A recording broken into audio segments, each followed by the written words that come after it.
Mine's not really on either. I can hear you now. Yeah. Welcome, everybody. Yeah. Where was we getting the sound from?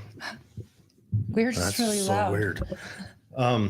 No, we were discussing important topics like our unshared belief in whether we are evolved from animals.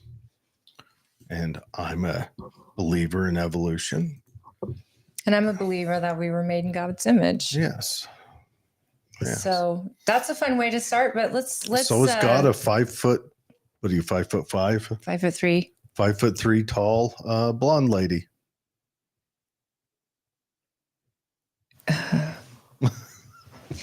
Welcome to the show. You guys, Yes. what a way to start off. And we're really excited. We have a great show lined up today.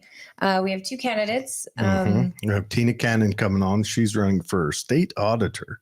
Yes, and Frank Mylar, who is running for attorney general. Yes, we're excited to chat with both of them. They're going to be on a little later. Tina's kicking off at about 3 o'clock.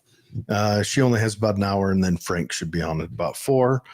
Prior to that, we're going to kill time with I wanted to talk about a news story that's high on my level of caring. And I also want to talk about the debate that Spike Cohen and David Hogg had. I don't know. I almost wonder if I don't need to do like, oh yeah, I need to move this away from you because you're worried you'll spill it on me. We just had Spike on a couple weeks ago. And so we tried to get him on today to kind of recap it, but he's been on a press tour ever since, and he needed a day off. But it was a really good debate. Did you share it on the page? I did. I shared it on our page, shared it on my page, shared it on every page that I could think of. But, you know, it's real exciting, and humana. The debate went well. A hot take is I think that Hogg kept his composure and did kind of well. Well, he didn't lash out. He seemed like he was respectful. He's coming from a faulty argument. Right. And he looked like he's matured a lot. He has. He kept trying to lean on that he's a shooter. He's a member of the Harvard Gun Club and things like that. I would like to test that fact. I would like a invitation to Hogg to come on out here and come to one of my shooting courses, you know, but I understand where he's coming from. He believes that restrictions will make everyone more safe. I don't know if he believes it. That's the difference between you and I. I'm not sure he believes it. In fact, I have a feeling that the left got to him really early on, and they have propped him up to be a mouthpiece for them, because who can argue with a teenager? You really can't, especially one that's been through a trauma like he had and his peers let her out real quick. Yeah, just like they did with Greta Thunberg. Yes, that's why I don't. Because you can't say anything bad about the little girl. Now that she's getting older, I think she's of age now where I think maybe that'll change. But I still want to do some sharing, and one day we need to align and see what groups you have our junior producers sharing to, so I can fill in the gaps on here. You know what I mean? Like, do you have this one? No. Okay. But anyways, so there's a couple of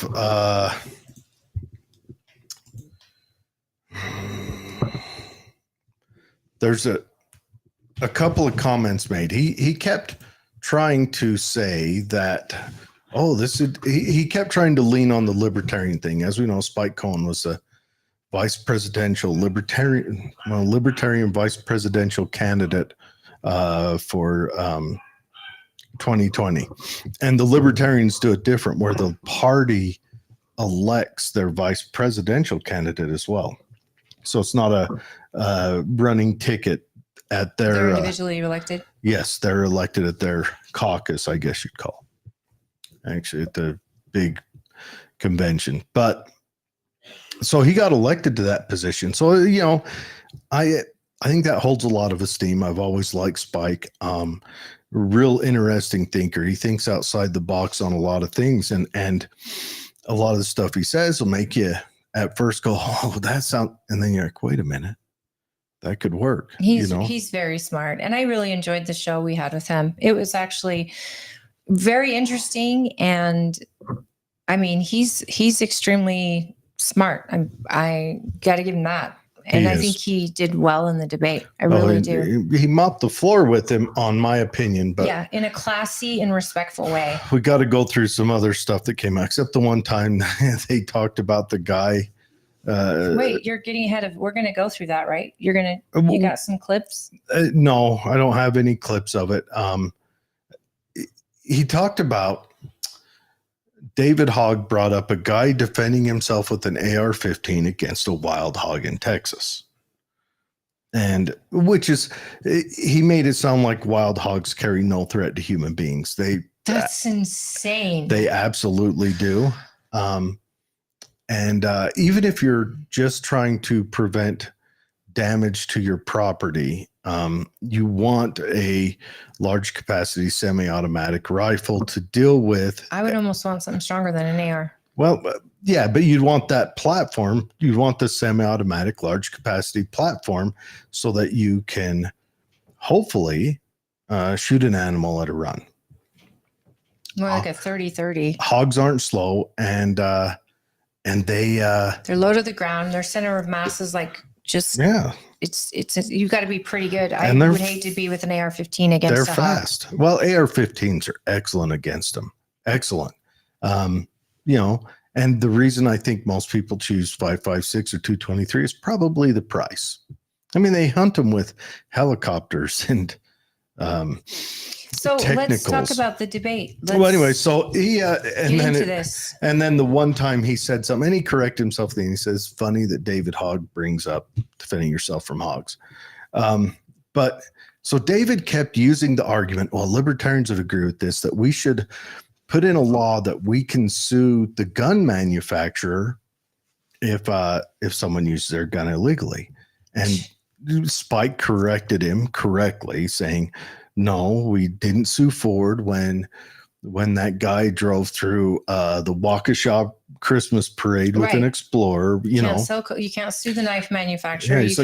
That's not a libertarian idea. No, it is not. But David Hogg was trying to lean on that and dropped on his face. And David Hogg tried comparing it to big tobacco, and Spike says no, big tobacco, they're not comparable. Everyone knows what a firearm is.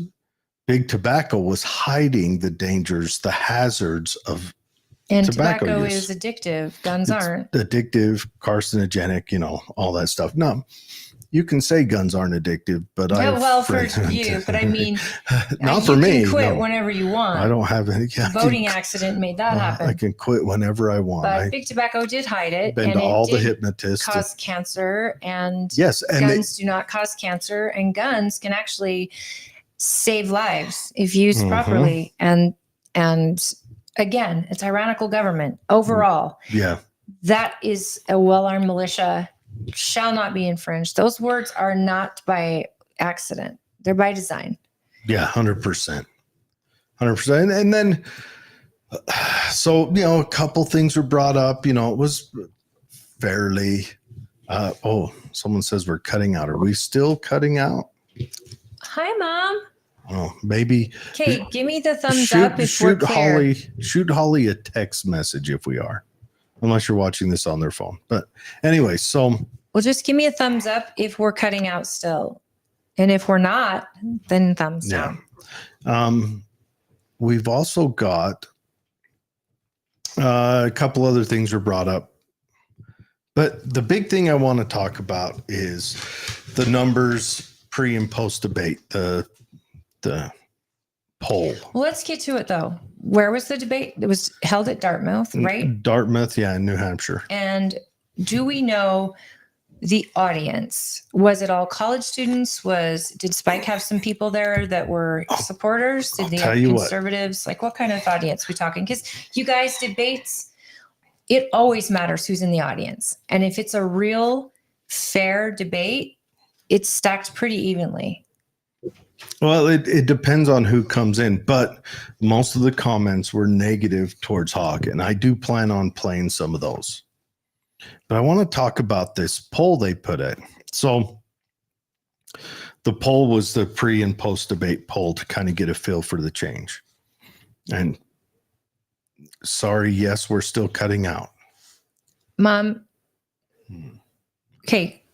Can you hear us okay? Text her on the phone. Anyways, pre-debate, 174 people voted. Remember that number. Question 1. Does gun ownership increase or decrease safety? Okay. Pre-debate, the 74 people said it increases safety. Whoa. Or the 74% says it increases safety. And 28%. Where are you looking at your numbers? Oh, this is before debate. Yeah. And 28% said it decreased safety. Right? So you get those numbers. 174 people voted. 74 were on the side of more gun ownership. And before the debate started. Before the debate. And second question is, do you favor more gun laws? Pre-debate, 71.8% do not favor. Oh, wow. And 28.2% favor. Okay, so we have an audience that seems pretty Second Amendment. And this was also people got to call or vote through those watch parties. Okay, so we're still talking about sounds like a conservative group of people in the audience watched the debate or didn't watch the debate yet, but they went in already thinking guns protect people and we need less laws. Yes. Then post-debate. Remember, pre-debate, 174 people voted. Yeah, but I'm a little worried. If we're cutting out, I need to know. Sherry, answer, please. Can you hear us okay? Here, I'll just try it like this.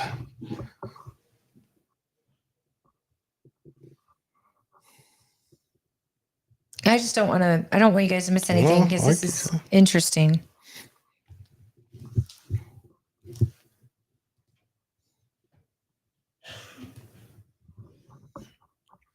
Okay, so should I talk so you can hear me? I'm hearing. I'm able to listen to us right now. My little set. Anyways, so post debate. This is after the debate. 41 people voted. So we went from 174 to 41. I've got comments on why this happened, but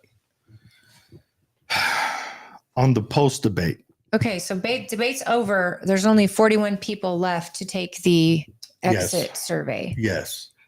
Now, what I'm wondering is if some of those watch parties cut down early, like the debate kind of ended, shut down, or maybe the Dartmouth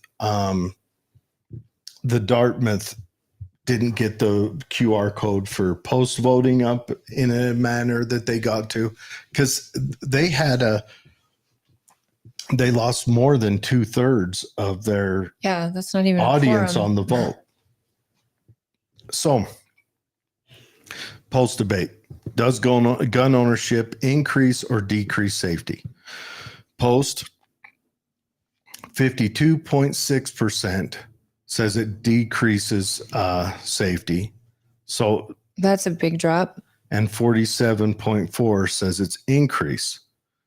So I'm wondering if it was just these numbers and then favor more gun laws, 70.7 favor more, 29.2 do not favor more.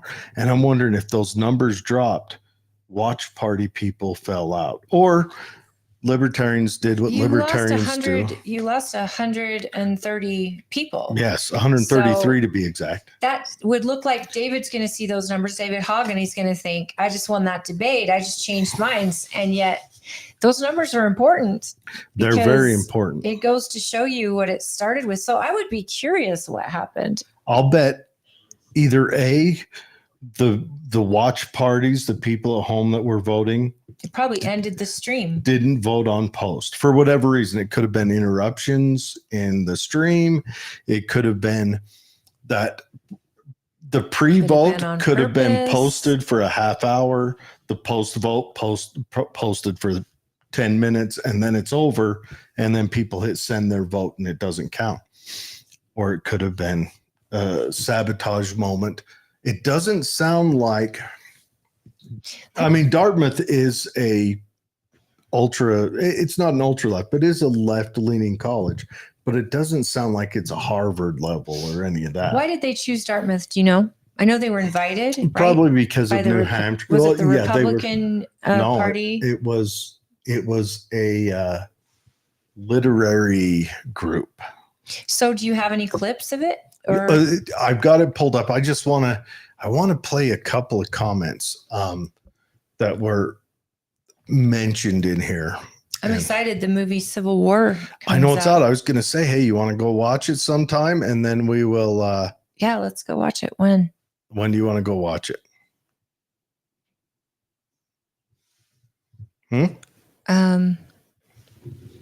It's a weird weekend. Oh, I'm sure it is. Do you work tomorrow? Tomorrow's range day, but I could be done tomorrow night. Like what time? 4? And it's here. I know, but I love the movie theaters with recliner chairs and stuff. Yeah. Well, do you want to go into West Valley and watch it? We can go watch it tomorrow. Yeah, let me talk to the husband and we'll make Of course, talk to the husband. Find out if he's got plans though. Will he join us? He wants to see it. Does Katie want to see it? Sure she does. Yeah, we should make it a family affair. Okay, we'll put it on the radar. But you guys, if you go see it. I don't know if we should take the kids right off the bat. Well, they're my kids and I let them see it. Okay. I mean, I want them to see it. Okay. All right. But I can also talk to them about it, and I do. When we watched Leave the World Behind with them, they were glued. And it started so many good questions and just good conversations about, are we prepared? And what would we do if this happened? And, I think my kids are old enough to. Well, good. I heard this one is very anti-Trump. Oh, surprise. I know. I'm falling over shock. Is it really pro global warming, climate change? It doesn't seem to have that message in there from what I've heard. Yeah, what I've seen has not been anything too terrible. But you know what? You don't have to love Trump. It's about the rebellion is against a Trump figure. Yeah, I'm sure. But anyway, so yeah, we should go see it and then we'll throw together a quick review. But go see the movie Civil War if you like. It's not going to be on stream, so you won't be able to see it from home until like June. They're releasing it in theaters. It's a hope to get people out again into their local theaters. I don't blame you if you want to wait till it's streaming. I know I would rather see movies in my house. We've talked about this a lot. But I'm curious and I'd like to see it before everyone starts giving me their opinion. So there would be a show where we talk about it and we would have spoiler alerts so that you can just turn us off until we're done. Yeah. All right. So I am going to play some of the comments. I would have liked to have watched the whole thing and pause and go. It's an hour and 50 minutes long. I don't know if we have enough time for that, but the comments get kind of interesting and spicy. So the comments from the viewers or the questions? Yeah, the questions for the panel. So David Hawk had a piece of paper in front of him. Mm-hmm.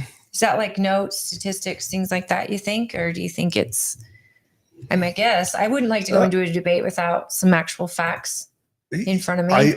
He initially showed up without any of that stuff, but I do think it turned into that stuff in the end. So I'm not sure. Now, we are watching this through spikelee.com. If you guys want to watch it, I suggest you do go to spikelee.com. Watch it. Lee? Or not Spike Lee. Spike Cohen. What? Dude, how would it be if Spike Lee suddenly became like that type of cat? Oh, by the way, rest in peace. Oh yeah, O.J. Simpson. we need to have a moment of silence. There it is. There it is. Anyways, gosh, have you seen that interview going around with one of the jurors? Which juror? From the first trial or the civil? The first one. I'm not sure. Where it's a little old black lady. It's like she admits we voted for revenge. Because the racism. What's that guy that got beat that caused all the riots? Oh yeah, Rodney King. Let's just all get along. That's Rodney King. Yeah. She admits, she says on there, 90% of the jurors voted as revenge for that. And then I saw the civil trial, also a black woman who was on the civil trial. And she said, I don't know what was happening in the first trial. This man is so guilty. Mm-hmm. All the evidence points to it. And I didn't see any obvious racism from the police. And she said, though, the first trial was such a it's the first of its kind where the press is in the courtroom. The judge is loving it. Remember, the judge would have a different radio station mug that he had on his chamber, and was every he getting single paid day for each one? I don't know. It was all of that. He loved the camera. I feel terrible about the prosecutor because she even said, we knew we couldn't prosecute this after they started throwing out racism, and they just had to find one guy who might have said the N-word. And it was like, and she was getting raked through the mud. Yep. And her whole job was to represent Nicole and what's his name? Oh my gosh. The other victim. Nicole and lucky customer number 4. Oh, that's sad. Come on down. I don't know. I feel terrible because I used to stop. Anyway. I feel bad for everyone involved with that.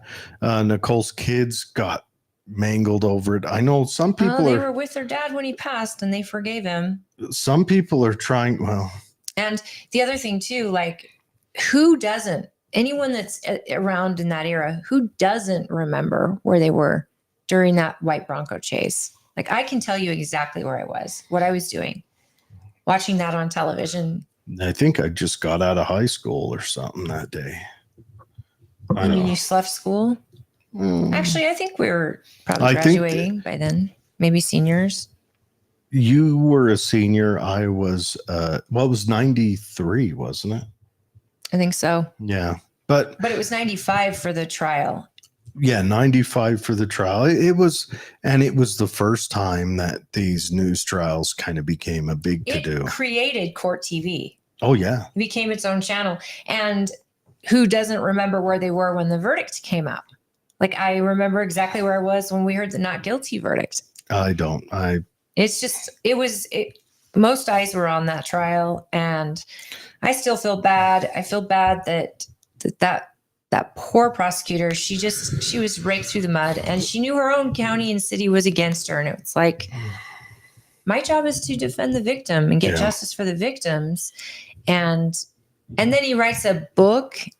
If I had done it, what I would have done.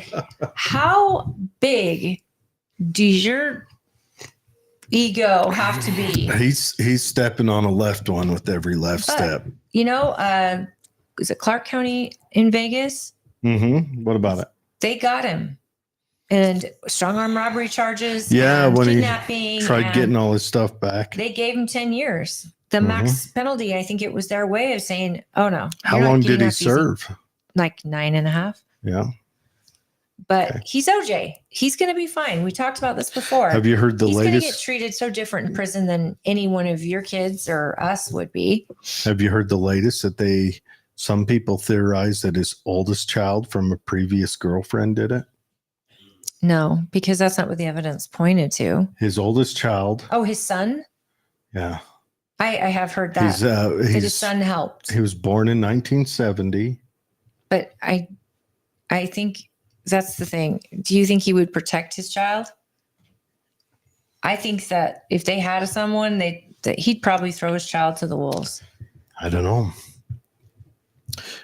know. But that's Orenthal James. It's not orange juice. It's Orenthal James. That's the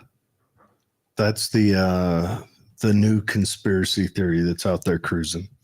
I don't know. I don't care about it. Good riddance. I remember he told me to get an experimental medical treatment. That's what big thing I remember. For some reason, everyone who did that are like in my brain, like, oh my gosh, that's right. yeah. And he was diagnosed with prostate cancer. And he was telling everyone, he was, when he said it, he said, he was LeBron James in it. And LeBron James's son had an issue. Well, he was also saying 99% of people who catch this die. And I'm like, you've got that backwards. 79% of statistics are made up. And it's like 0.005 or something like that of people. If you're over 80, it was like 97% survival rate.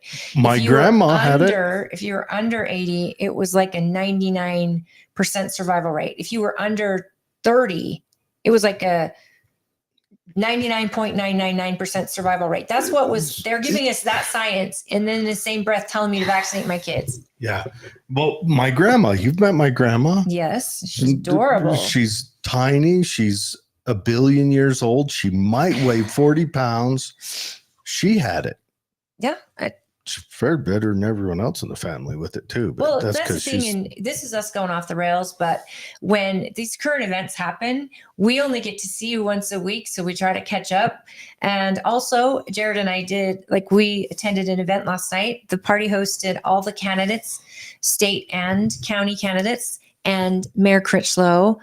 He might be one of my favorite mayors ever. Him and Debbie Wynn. I just adore them both. They're fantastic. He opened up the fire station bay and had all the trucks pulled out so that all our candidates could come in. Our state and county delegates came. Our precinct chairs and vice chairs came. And a lot of the public came just to meet these candidates. And we welcome again that we are having our convention on Friday. So this show will be cut a little bit short Friday. Next Friday. Yeah, not today. Yeah, the 19th. The 19th. And we are going to be at Twilla High School in the auditorium. We welcome the public. Come meet all of these candidates at 6 p.m. And you'll meet state, county, and then they'll give speeches and we'll go on with convention. But you're welcome to stay. And we love it when the public participates.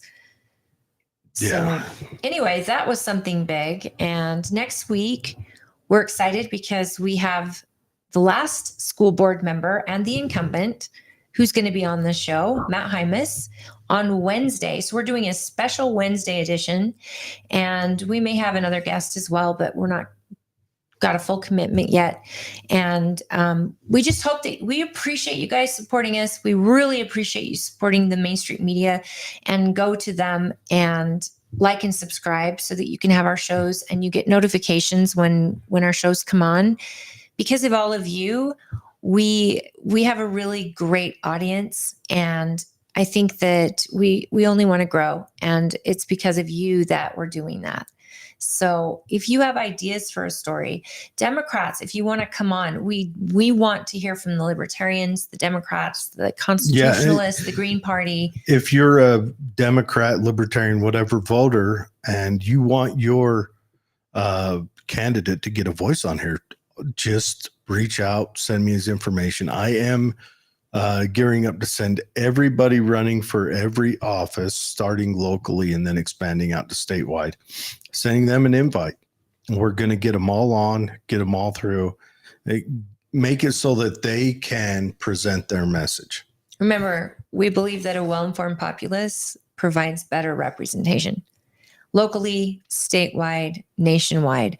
If all of us understand who's in this race, it should be about the best candidate. And this is a Republican telling you, we want to know every candidate and what they think they can do, what promises they're willing to make, and what freedoms are they willing to protect, and what are their boundaries. You know, where's their red line that they won't step over? That's something that really matters to me. I know it matters to you, because when they make a promise on this show, especially, and they break the promise, or they look like they broke the promise, we want to talk to them, and we want to make sure that we're representing, your voices, your comments. And a lot of you don't watch us live. So hello, future people who are listening in the future. we appreciate the comments. If you want to leave them, we read all of them. Mm-hmm. And hopefully if you can do it during the show, we can let the candidate know. They can see your comments just as well as we can. But we are trying and working really hard, and it is campaign season and conventions coming up, and then I can breathe after convention. But we've got a whole summer ahead that I'm afraid that chaos is coming. I don't even think we've had a taste of what election season is going to be like. I think we all better buckle down because it's going to get crazier. It's going to be a spicy year. I think it's going to be the spiciest of all time. And I think that because I still see that there's in-party fighting on both sides. Both parties are being torn in half. Right. The populist movement is redirecting. Well, let's face it. We have been getting ripped off by our general government and both parties, both sides, both everything, the bureaucrats and the electeds for so long now that it's gotten entrenched and scary. And I think they're not even trying to hide it anymore. No, they're actually, if they do say anything about it, they gaslight you. Right. Like the inflation. And the jobs. The inflation, the Congress people who do insider trading. Period. They've got a new law out. I'm preparing to do something on it. Where the new law is, if you own a small business, you've got to go register with the federal government. I mean, they're going to kill small business. They're going to kill your chance to be an entrepreneur. Oh, I just learned this too, and I'm not going to name names or anything else, but a certain 501c3 that I know is being denied status over and over. And all it is red tape. And it is exactly like it was under Obama. Remember, if they had the word Tea Party or Christian or something in their 501c3, conservative, they were denied. This is happening right now in real time. And it's happening to a local group of ours. And I'm telling you, they don't care that you know. No, they want it in the open. They want you to be afraid. They've got FBI agents showing up to people's houses for Facebook posts. Yeah, I've saw non-threatening, just, know. Do you guys know, though, that if you have a Ring doorbell, you're not obligated to answer the door? I've learned that when police are knocking, if they have no warrant, they can't come in. But when you answer your Ring doorbell, you're not obligated to tell them open the home door or not home. Yeah. And unless they have a warrant, but if they have a warrant, they're coming in anyway. And guys, I know I'm guilty of this too, but if you do own a Ring, pay for the service so you can record and save archived videos on your Ring, because you never know when an encounter could happen when you're not home. And you want to record that and be able to access it because it can be used as evidence.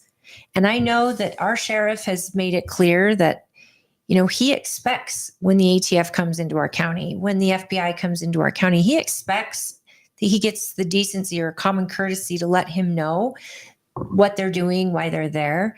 And a lot of danger could have been avoided, like in Utah County, had the sheriff been brought in, a sheriff who's familiar with the resident, a sheriff who could have talked to the resident and not been a threat, and then on a 6 a.m. no-knock warrant that for a person who is, and this is happening all over the country now, and I think the FBI is circumventing sheriffs, and that is absolutely wrong. We believe in government at its most local level. And that's the thing. I think that's what separates me personally from Democrats, the Republican platform versus the Democrat platform. Ours is more about individual liberty. Ours is the smaller government and local control, and from schools to laws to taxes. And so we don't believe that the government should be taking care of us. We believe that individuals should be able to take care of themselves and let government get out of our way. So another derail, I apologize, because we may have to do 2 shows a week just so we can keep up with current events. But hang on to your hats, folks, because this already, and I'm telling you because we have met so many of these candidates. We've got excellent candidates in the race. It'd be hard for me to tell you one that doesn't have great qualities. There's great candidates on the Republican ticket because I know them personally, and we've gotten to know them here. It's going to be a tough one just to choose, convention and through the primary. It's going to be a tough race. And then once we get through all that and our infighting picks our nominee, then we go and then we're confronting the Democrat, the Libertarian, the Green Party. And they've had to build their own stairway to get to where they're at. Mm-hmm. And they go through their own stuff. And I think with what's happening with Trump, I fully support Donald Trump. I believe in his policies, and I believe that we were far better off under his leadership, representation. And I think that right now, with what they're trying to do to him, it's just like how they were paying people to get the vaccine.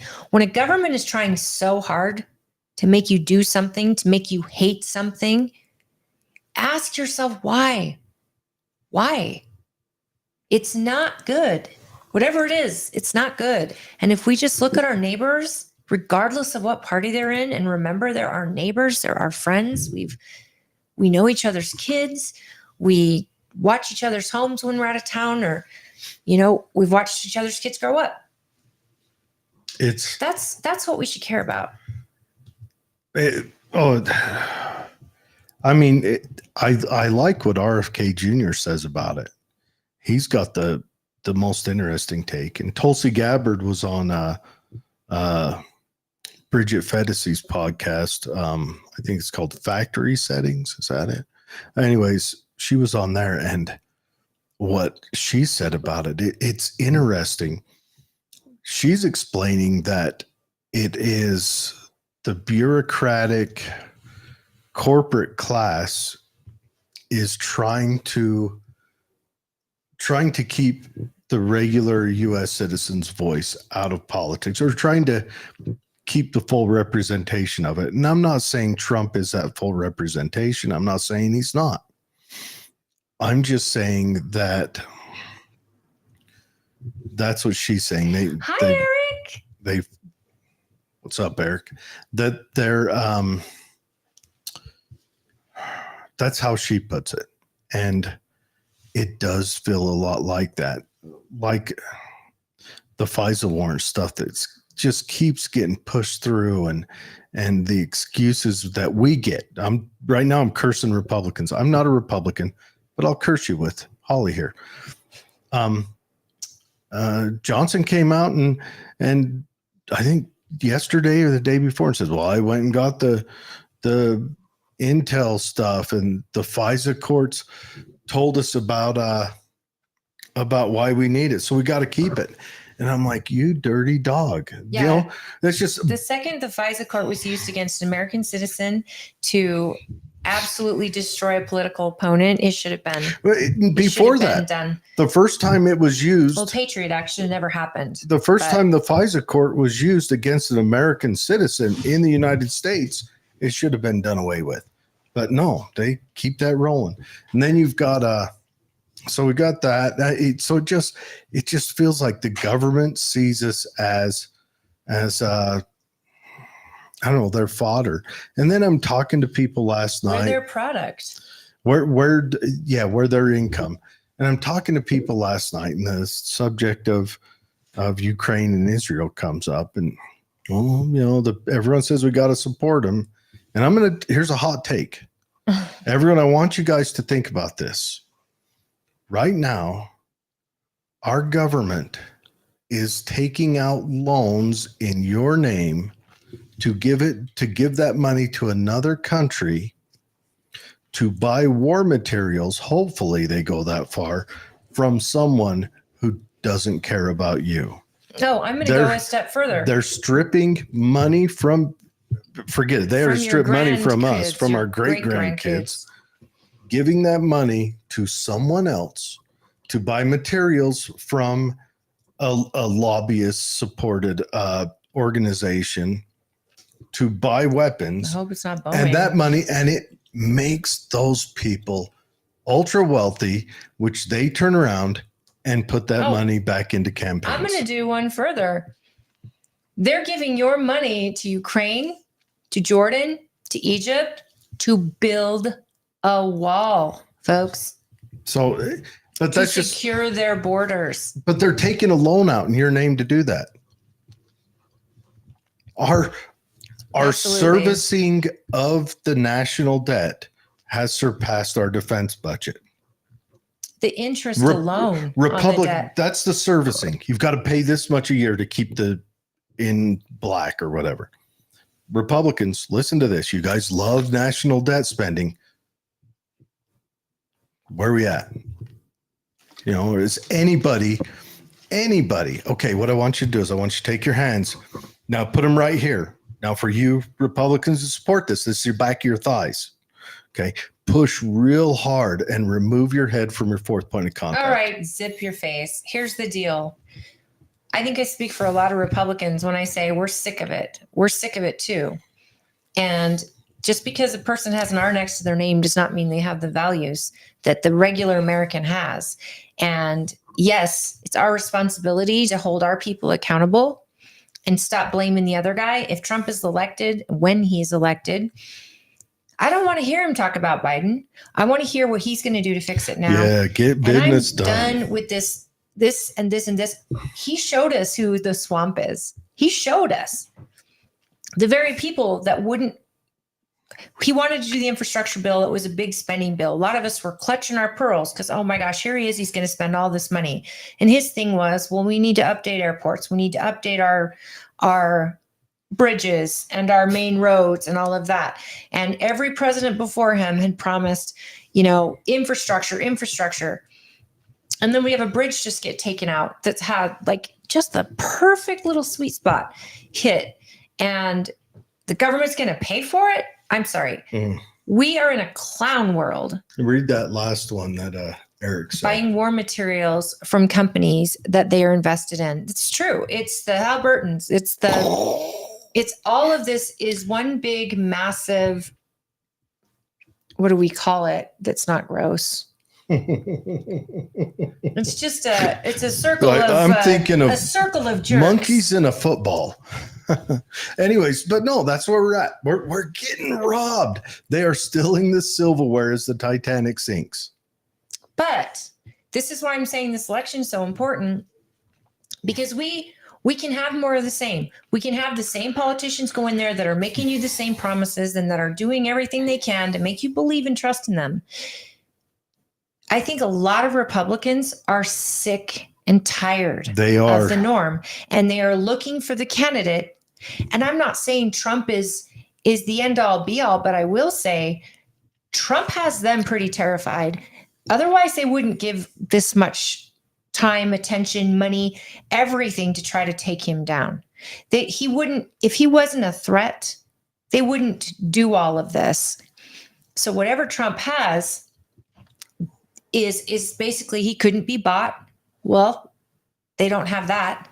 And anything they tried to get him that would be morally corrupt, he didn't care. He's like, not a perfect man, but he never was, as long as everyone's known him. So it's time to say to yourself, what matters more to me? The good policy or a perfect person? Because unless it's Jesus Christ who's running for president, you will never see a perfect person. And I want to take this beyond president, because honestly, I think the president matters very little.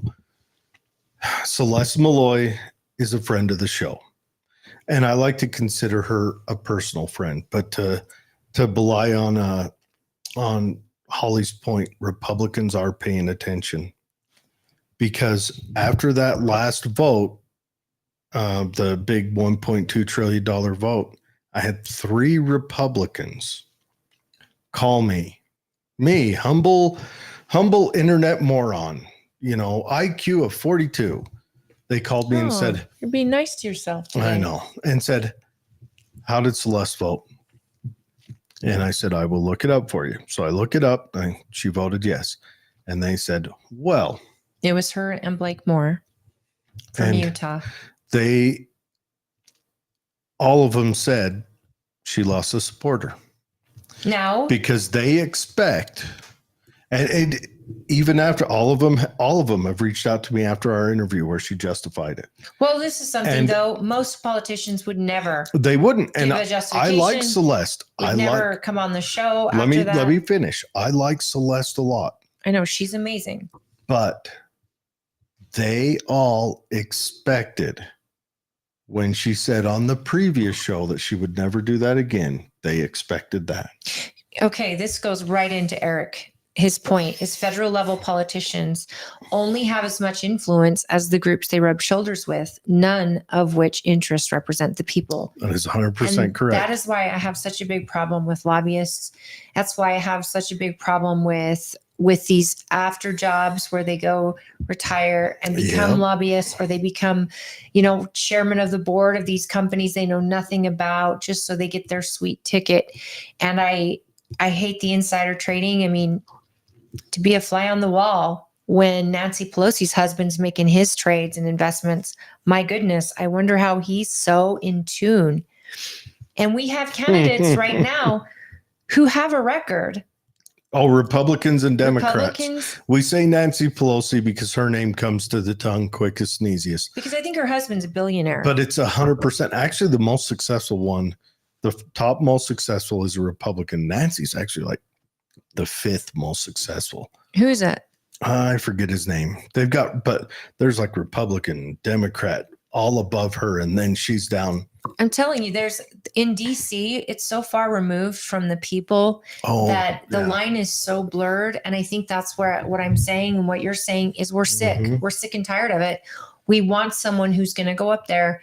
And if it's only one term because they're not rubbing elbows with the right people and they're not getting on committees, but they are making noise and they are defending the people and at the risk of just doing one term, I think that person actually gets it.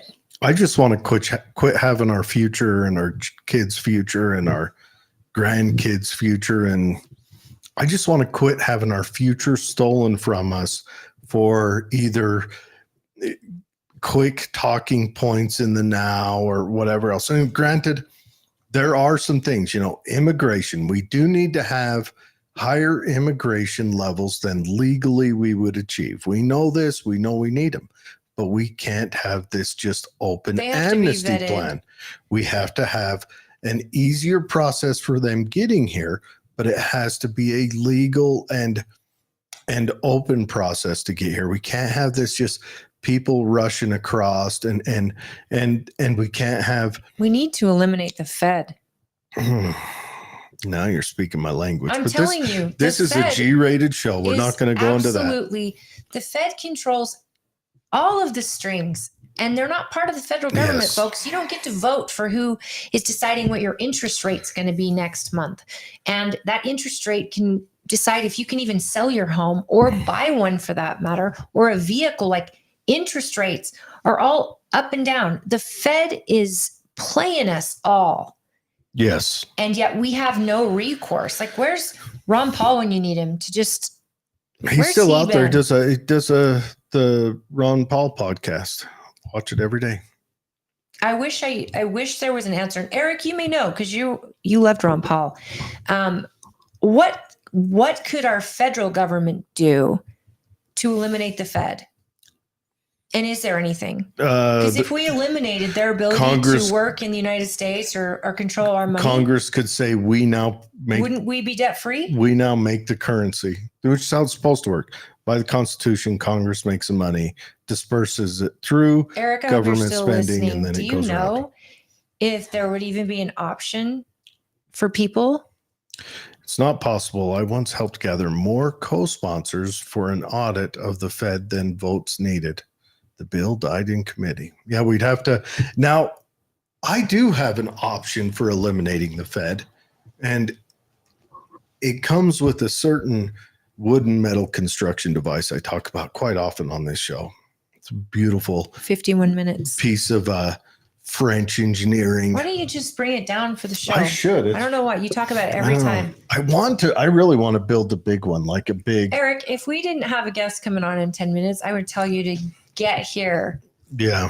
I want you on the show. I think there's so much involved that people, you've seen the ugly side of politics. And Eric was the party chair before me. And I learned a ton from him. The thing is that line is so blurred that when you get someone good who's really going to do what they say they're going to do. Oh, they get run out? They get run out. And they get outspent. They get run out. They get these, hit pieces out on them. People, please don't believe everything you read on Facebook when you see a candidate getting bashed by another candidate. And these PACs, these super PACs are literally designed to have money they don't have to account for. It's not like they've got the same donation laws and rules and all of that. But these super PACs will go out and do hits on these candidates, and ask yourself, why are they afraid of this candidate? What's got them so upset that they're going after this little candidate who didn't get signatures, is trying to win your vote at convention, and they just have a great idea. Come on in, Tina. And that's how it's going to be. All right. Hi, friend. We've got Tina here. And we've just been going off on how uncorrupt our nation is running right now. How sound We're our just talking money about how is. the Fed is so great and everything is under control. We've got an auditor in, and we're Yes. going to talk the Fed. How There about you that? go. That sounds, That sounds exciting. yeah, that sounds scary. Can So you how are you zoom- doing? Can you Doing zoom in good. a little so we can see her Oh, I can. Yeah, a little better? I can. Thank you for being here in person. That's so Oh. awesome. Oh, thanks for the invitation. I You're didn't running miss this. around like crazy, aren't you? Yes. This is- campaigning is not for the weak. Oh no, tomorrow's going to get worse though. Tomorrow I think is the worst day. It is. Right. How many conventions? There are 6 that we're invited to. 5 are happening. 6 are happening. 5 are invited to, and then a meet and greet down in Utah County at the end. How do you not get invited to a convention? Well, Cash didn't want state people there, Really? so to interfere with their county elections because they had a lot of county. Do Oh, they've got a spicy county election going on this year? It must be spicy because they didn't want any interference. So I they, need to they get did a down separate there. meet and That'd be greet the next fun one. Tuesday. I'm popping popcorn. Gonna take some fresh So, You know, beer. it's been kind of fun to be in the room for some of these county conventions to some of the races that have been decided. Oh, I bet. I'm sure. I bet it's never a dull moment, No. especially in counties that have some spicy races. Yeah. Most of our candidates are winning by acclamation. So when you come to ours, we've got one district voting, and that's it. And it's Wow. a small district, and it's for a county council seat. No one else ran against our incumbents within the party. Well, that must mean things are going well. Yes, they're going really well. And I mean, I'm sorry, guys. I think Tooele County is closed right now for growth. No, because Tooele County, we are what you do, So full. good luck. you get on I-15 and you drive south and you keep driving south. And when you hit the Mexico border, you went too far, turn around, come back. This is Come back Tina. about 10 minutes. And then you're in Tooele County, Okay. also known as Los Angeles. A lot of palm trees. It's Yeah, beautiful there. Enjoy. really. That's where they're all coming from, though. That's the problem. You got to. Oh, them then the you guys whole are already circle. there. Yeah, just stay there. So, Tina, welcome to the show. Yeah. Thank you. Tell us about your. Tina Cannon. And while you do that, I'm going to flash up Tina's website. So, what are you serving now in the state? So I am currently the senior policy advisor in the office of the state auditor. So you work with Dougal. Yep. And everyone knows him as Frugal Dougal. I know He's him. serious about that too. He's one of the best people. And I mean, he's helped us get to the bottom of some stuff in Stansbury Park, which I was like, wow, this is awesome. In a small agency that was raising taxes on us 104% in each area. And so and it wasn't because I knew him or anything. Someone else reached out to him. And by the time I was like the third, and I was like so excited that he took the time. Yeah. But he's quite frugal. And that's how long have you worked with him? Just under 2 years I've been in the office. He reached out when he heard I was retiring, and apparently that's not allowed. Yeah, because you're too young to retire. Are you kidding me?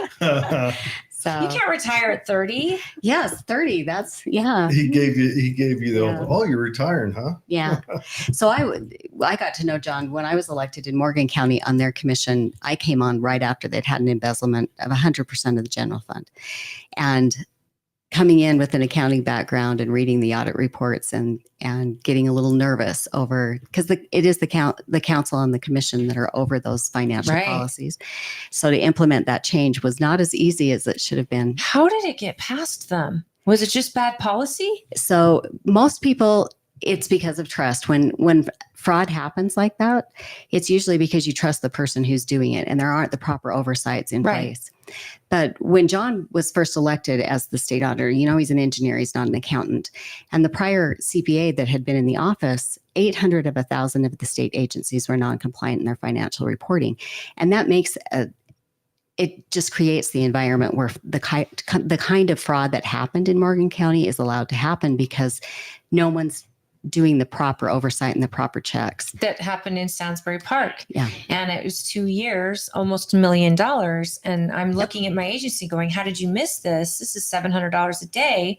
Yep. And it comes down to, even when I do the 501c3 with the party in our county, I make sure there's 2 of us on a signatory. Yep. I make sure that the treasurer and we share the books. Yeah. So I'm watching him, he's watching me, and we are in constant communication. But I've also ran a business before, and business people don't mess that up because it'll kill their business. But yeah, most people, and that's, people really care about their own money and they'll watch their own money really closely. Yeah. But government is not designed. We hear a lot about, well, we should be more efficient. We should be more like a business. But government is designed to be transparent. Say this part real slow. Come on now. Government is designed to be transparent, not efficient. So there's always that argument, well, that will take more time. We'll have to pay 2 people. But that's the way government is designed. You always need 2 sets of eyes on a financial transaction. That's just safe. At least 2. And that's why everything's became an emergency. Yeah, because they don't want you to look. Everything government's an emergency. Our county also wasn't compliant. Isn't that right? When John Dougal first came in. Yeah, I believe we had some issues. Yeah, there are several counties. That's one I'm looking at right now. Is there any counties that were? Can we focus on the positive today? There are counties that are really, really good, and it's kind of cyclical too, depending on because we do change who's in charge and who are in those elected positions, and sometimes it's easy for it to slip by. Also, we'll compare it to a rodent problem, if you will.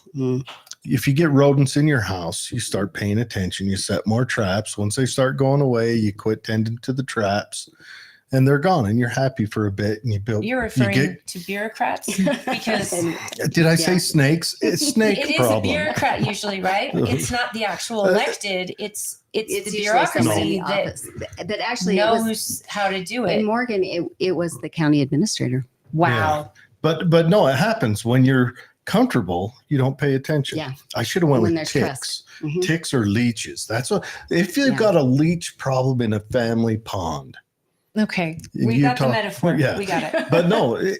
All the disgusting things. As you get comfortable, well, I'm thinking parasites. Comfortable in a leech pond. As you get comfortable, no, it's not a leech pond. It's a pond. Stand By Me? It's a pond, but then leeches show up. Stansbury's going through it right now with the people eating algae, whatever they keep sending a report out about. But they, as you're comfortable. People eating algae?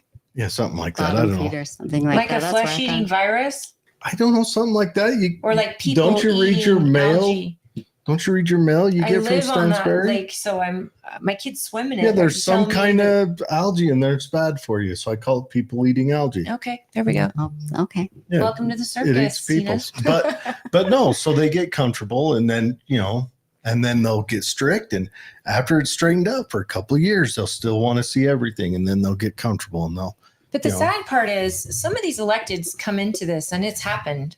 Yeah. And a lot of electeds take the brunt of the fault, and yet they didn't write these policies. They're not the ones who approved these payments or these things. And so I know of a couple situations where people have come in and they're like, well, what's happening? These books are a mess. And they couldn't be compliant until they actually came out and said, look, we're not compliant. Help us get compliant. And providing that support is part of what we do in the office as well. I'm currently helping a couple of other agencies with that same kind of thing. When people come forward and say, this just isn't right.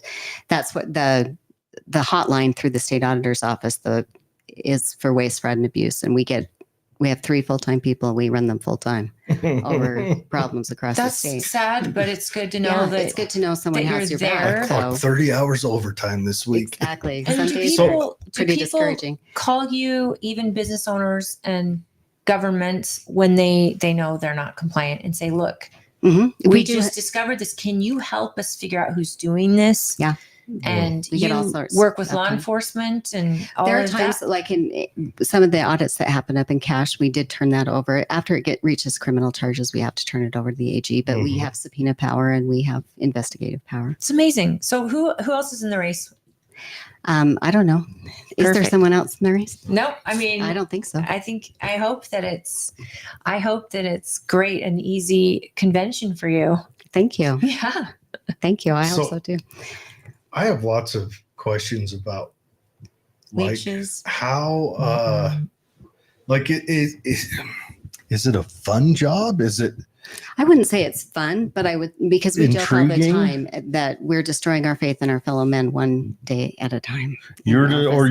Our office in general, but it's vitally important, and, and very. that's one of the reasons why I decided to run. Is I know what we do, I know why we do it, I know how important it is that we do it, and I've experienced it from both sides. And I think too many times, especially in the larger, really professionally run counties, where the pool of applicants for or candidates for these positions is long. They forget what it's like to be in rural counties where you don't have all of the same choices and the pay isn't the same as it is in the larger counties. They're part-time. Yeah. They make $20,000 a year. They're giving 40 hours a week of their time, but they're making $24,000, no benefits, nothing. And they have to keep a full-time job. So it gives our pool of applicants shrinks greatly. Exactly. And then the knowledge of these people, some of them have never run a business. Some of them don't realize even the finances of their own household. Right. To the extent that you have to know in government, when it's other people's money, you've got to be extremely diligent. That's why I got so upset about the Stansbury thing, because I'm like, I could see if it was a little bit, but this is 30,000 2 years of bidding missed. And we have a whole panel of folks. One's name was the treasurer, mind you. Why did this happen? How did this happen? And, you know that these people who are going to do this, they don't start out probably thinking they're going to take $1 million, but when they realize it's not missed, exactly, they get smarter, right? It gets tempting. It when you get away with it the first time, it creates the rationalization where they keep going. And usually the ones, the largest fraud that ever happened in the United States actually happened in Dixon, Illinois. For all of you accounting geeks out there, it's called All the Queen's Horses. There's a great documentary about this. It is fascinating. I've watched it several times, but it was actually in the hometown of Ronald Reagan, where they apparently trusted but didn't verify. And it's called All the Queen's Horses because she kept going. She found she could do it. And I can tell you exactly how she did it, but because she got away with it, she kept going. And she was known for her quarter horses. She put all of that millions of dollars that in a little teeny small town into quarter horses. She was known for her quarter horses and show horses. She just kept buying horses and buying horses. How does the county recoup their money? So that was a city, and it was coming out of their road fund. That's insane. Oh. So it's fascinating to me how she did it, because she created another account and nobody's watching, but everyone had known her. She had grown up there. They trusted her. She would never do that. So it was an employee in the office who turned her in. But that pattern is very, very similar when you see fraud. And even in my family, I have a very successful attorney who's for a brother, and he's had this happen. And so like he's had an old lady who went to the temple every Thursday, like an office secretary that well, I want to. That's why oversight. That's why that oversight and making sure that you're following the dual control, the checks and balances to the system are all there. So who do you work for? Do you work for the public? Yes. Or are you a tool of the governor? No, the auditor is independently elected Right. for a reason. And that oversight that separation is crucial. Absolutely. Because you have to look at them also. Yeah, we audit state government and we audit a lot. So for example, when we audited the tax commission over the property tax rules, how did that feel? Hold on. Let's dig into the details. I don't want to miss a minor detail of this. That one.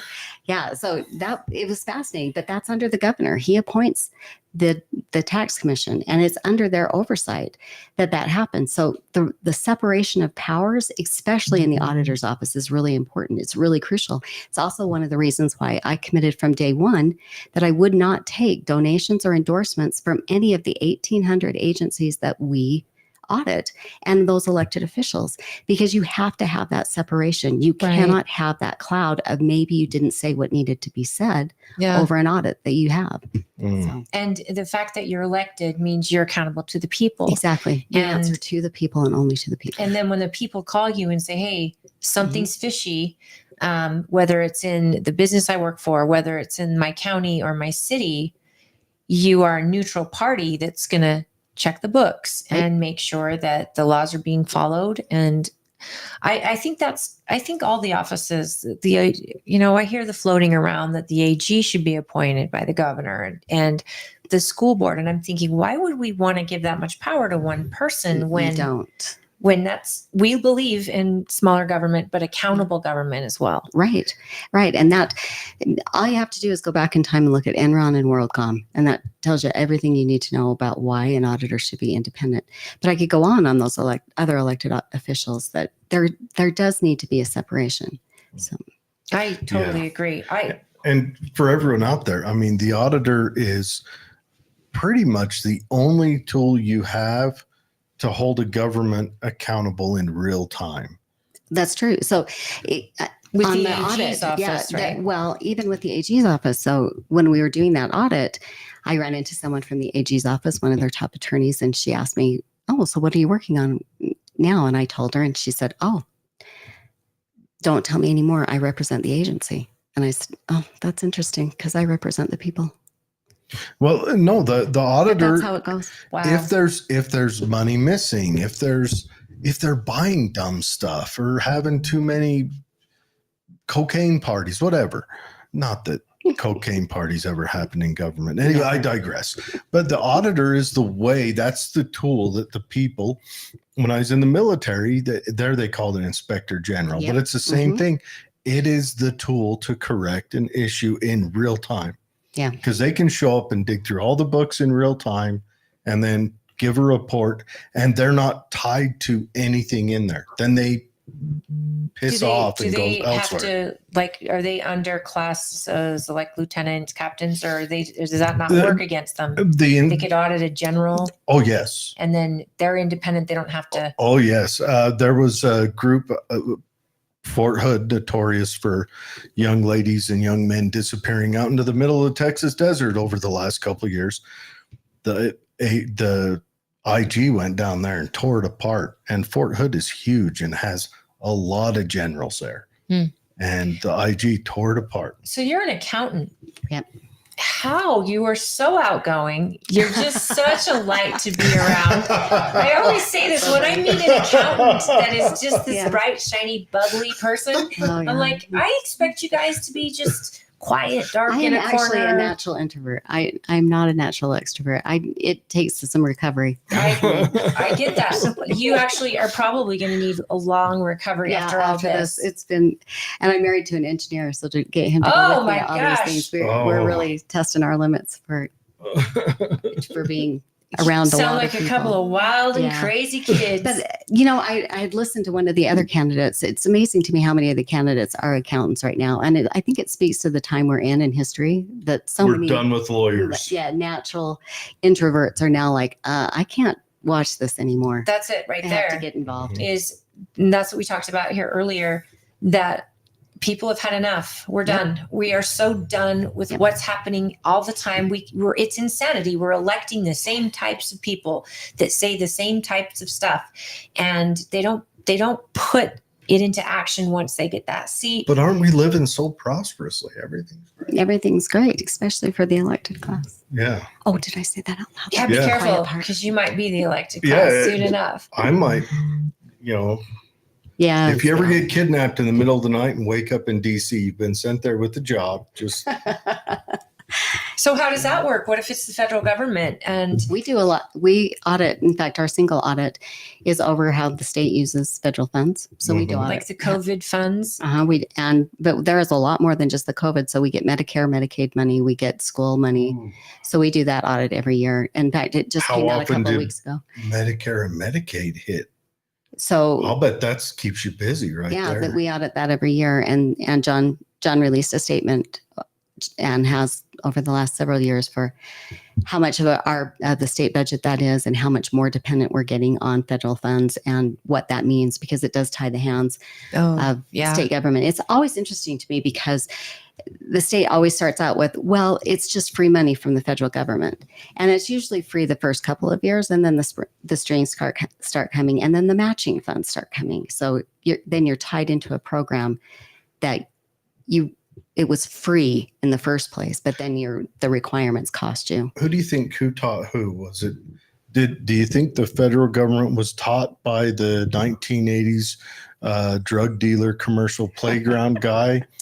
Or do you think he learned from the federal government? Because Fred, really? It's the same thing. It's the same plan. The first couple hits are free. Yeah, exactly. The first one's free. I see where you're Second going. one, bring a friend, and it's still free. I have a question though. Is there any possible way, logically, that we could ever get out from underneath the thumb of the federal government financially? Probably not one all at once, but one program at a time. And you could start in education, and probably should. Thank you. Yes, and please. start in education and go. I'm gonna have to put a rating on this show. I know he loves this kind of talk. If we could get rid of the federal government, I mean, that's the thing, though. Medicare, Medicaid, education. A lot of people that's an entitlement. They feel that they're owed, and it's harder to take away than it is to give. And exactly, once it starts, it's really hard to get rid of the program. And the requirements, the federal government is always they don't do anything really well. I don't know if anyone noticed this with COVID funding, especially. They just don't do anything really well. Purveyors of disappointment. Yeah. And the closer you are to the problem, the easier you are to see the solutions to the problem. The federal government should be not doing any of this. Absolutely. Yeah.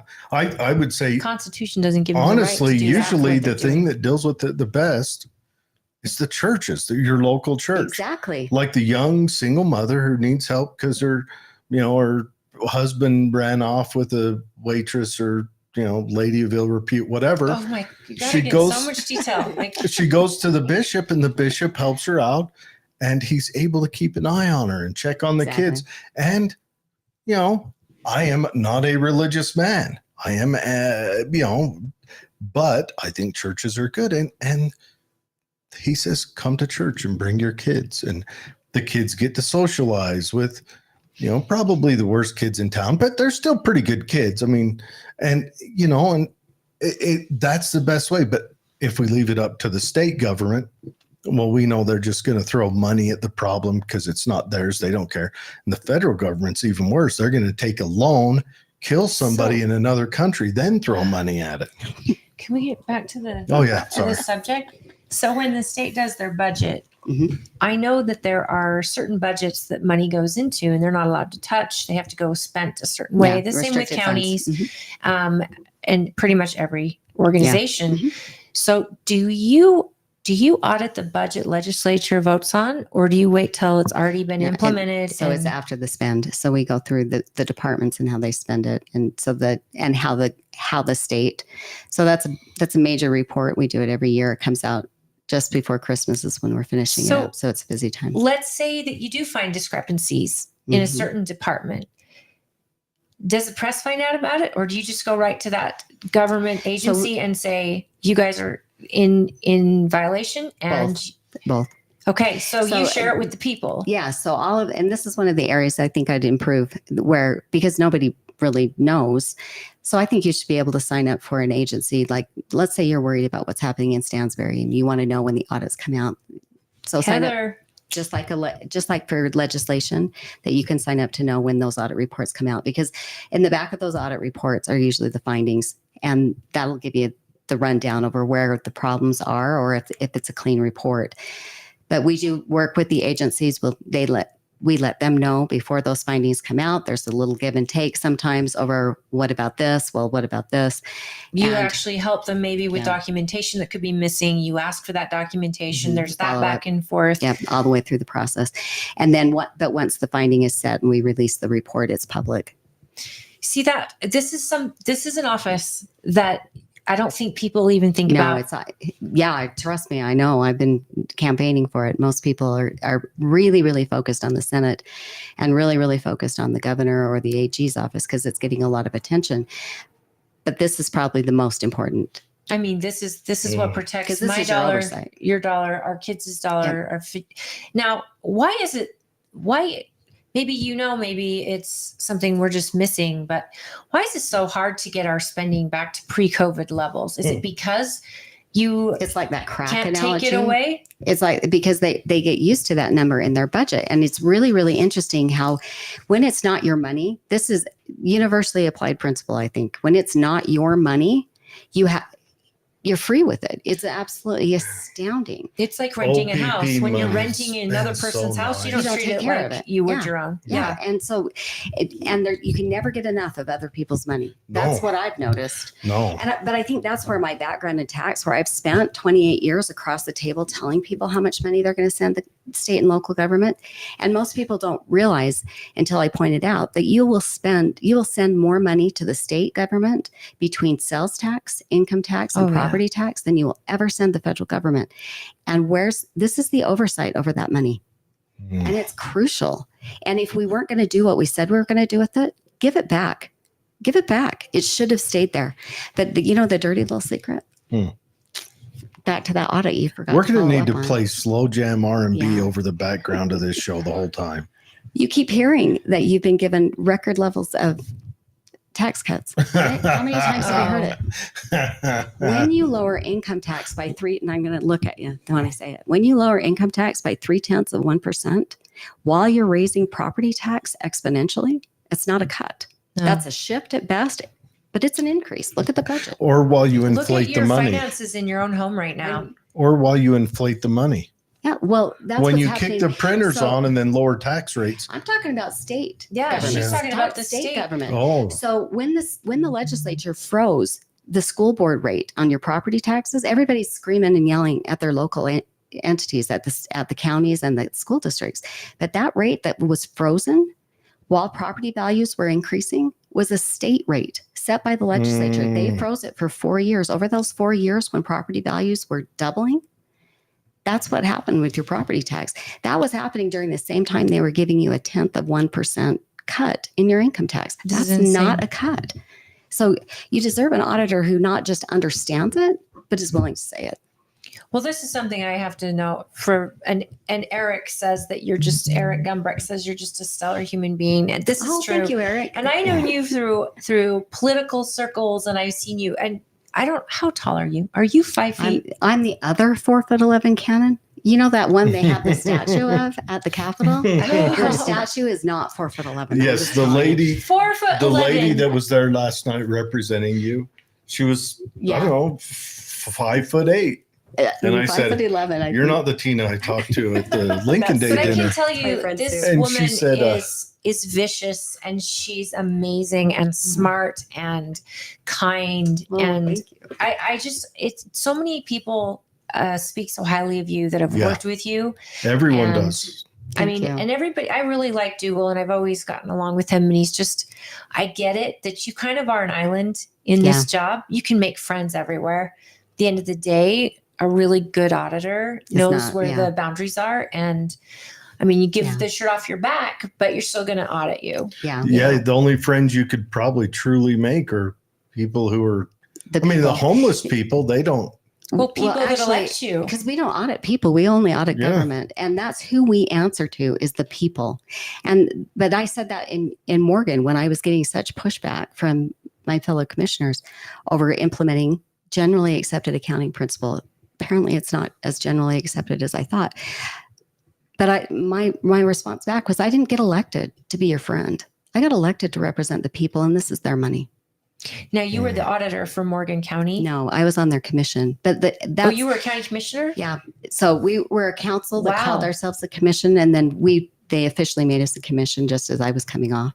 So we are now officially a commission, but we had all of the legislative and administrative powers, but called ourselves a council. Same as Grand County had the same weird form where it's not actually what it says. Eric says a lot of governments have history of learning after the fact. They had mismanaged funds and assets.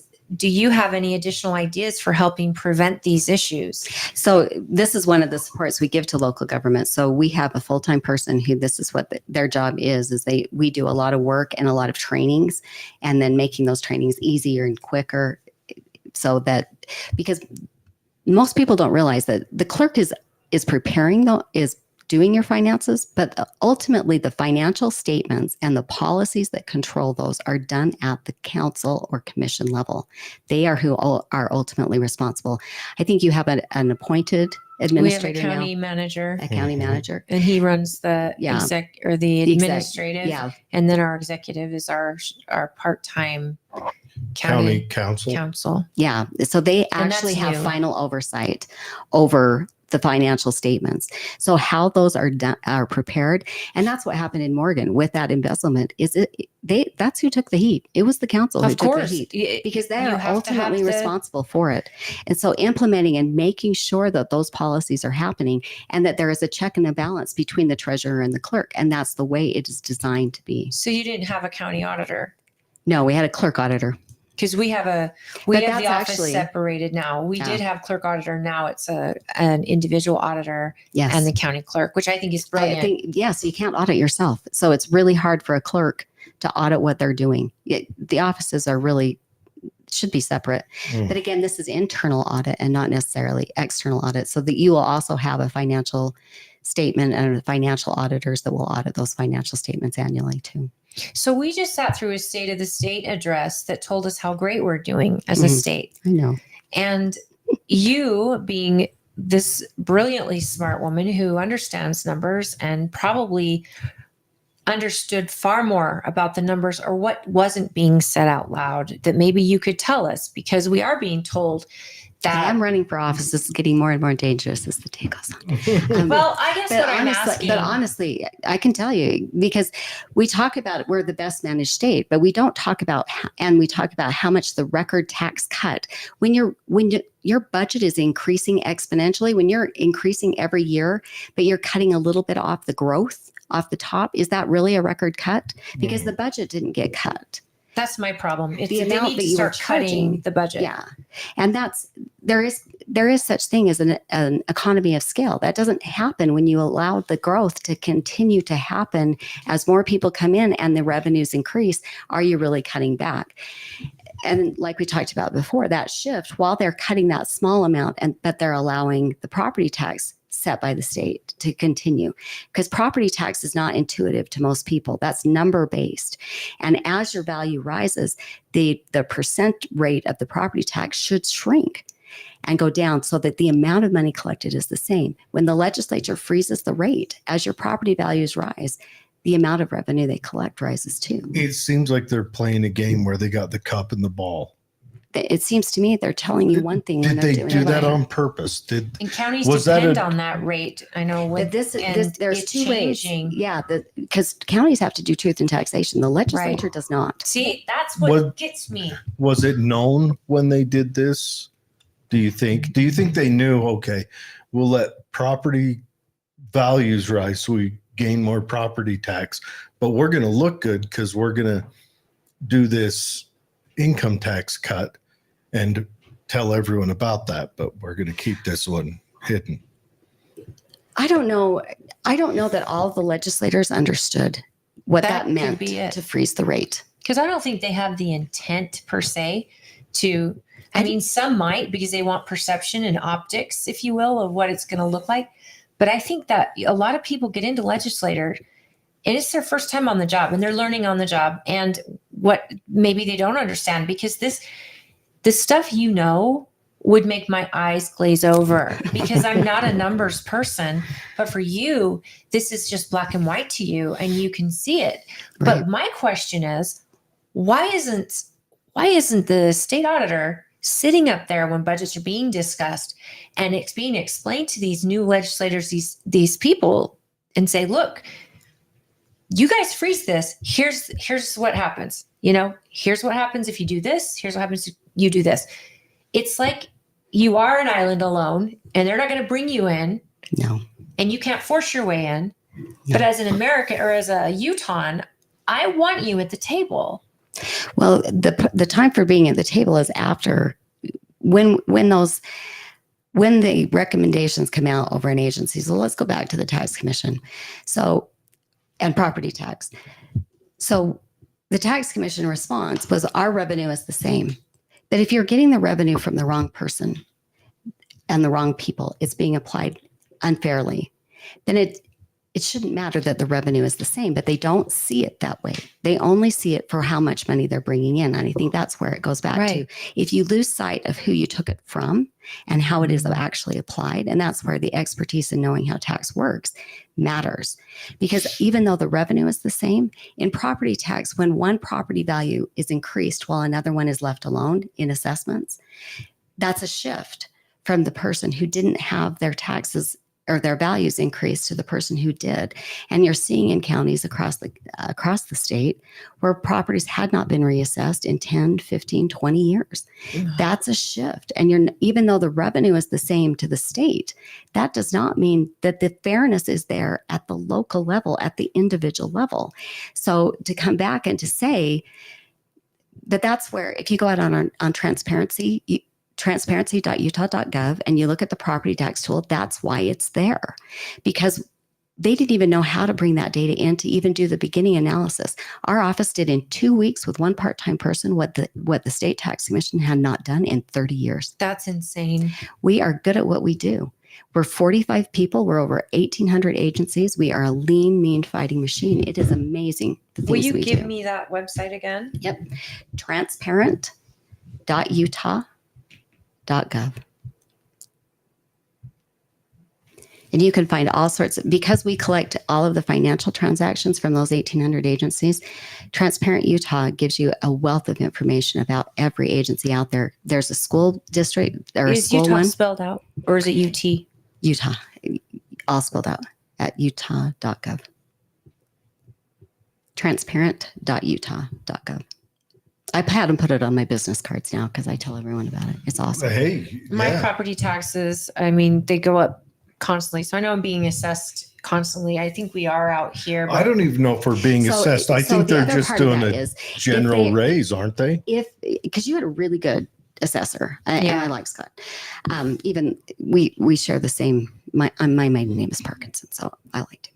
Anyway, awesome. Jake's the best. And now we've got Joy Peters, who was in his office. And there's a lot of Parkinsons out here too. Yeah, I think I had an uncle somewhere in this line, but when you have an assessor who's doing a good job in a county, but you have another county where you don't have that happening, it's a shift. We talked about the state rate that's going statewide.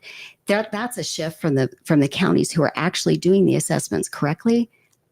It's a shift from the ones who aren't doing it correctly to the ones who are. So you have to make sure that that's fairly applied across the state. And that was the job of the tax commission. That's how I feel about just working with the other chairs that I work with. Yep. And with my county clerk, for example. I know I have an amazing county clerk. Not all counties do. Right. And when they're not working in unison, even though they try to work together and all of that, but when it's not in the same in my county as it is in someone else's, we have an amazing auditor. And at least Allison that I know, she's great. Right. If other counties aren't auditing the same way ours is, that would be a problem. Yeah. Especially for people leaving a county and going to another. Right. and budgets from the state going And, out. and you see that across all of the different things. So let's talk about the same thing happening in elections, but you've got a multi-county race. So it does impact. But in property tax, it came back to the state tax commission to make sure that it was equitable and fair across the state, not just within the counties, but among the counties, to make sure that that was happening. But you can't do that if you don't have the data and the analytical ability to do it. It's amazing. David Weiss wants to bring up Bitcoin, and has the state ever considered putting some of the funds into Bitcoin? Is that even a viable option for governments yet? So this is a question for Marlo, because Marlo gets to decide on these things. But and Marlo's fantastic, as most people know. Yeah, but how do you audit Bitcoin? So once Marlo invests it, we don't necessarily go and invest and audit the fund that it's in. So it's more of an investment when it gets over there. So the investment side of it is under Marlo, but you wouldn't be directly putting your immediate tax collections into Bitcoin and as part of the process that we audit. So it's one step removed. Once it's in a fund, that's when it would go into Bitcoin. So do you love working with Marlo? I do. I think really, he's really love Marlo. amazing. Yeah. And Elaine is pretty awesome too. Yeah. They are cool. Dave he's a safety guy. He's rather dry. Probably fit in well in an accountant situation. Anyways, he's asking you to hire him. He's more of an engineer, right? No, he's not an engineer. Not that much personality. Anyways, he's a safety guy, and he says hire me. He's in Florida right now. Yeah, hire you from where? You coming home? No, I would suggest Dave would be great in one of those pay attention to all the little fine details but jobs. You have to come home. Like he would definitely stand there, pants pulled up over his navel and a tie tucked into him, and Fred, pocket protector. I'm ridiculous. Yeah. So in our office, we have a lot of people that we hire. So it's not just accountants in our office. 37% of our office are CPAs. We have MPAs. We have MBAs. We have a journalism major. He is actually a really great investigator. I won't use his name because then people won't spill the beans as readily as they do, but he's fantastic. Everybody tells him everything. I'll bet I could put him for the janitor position. I can run a mop.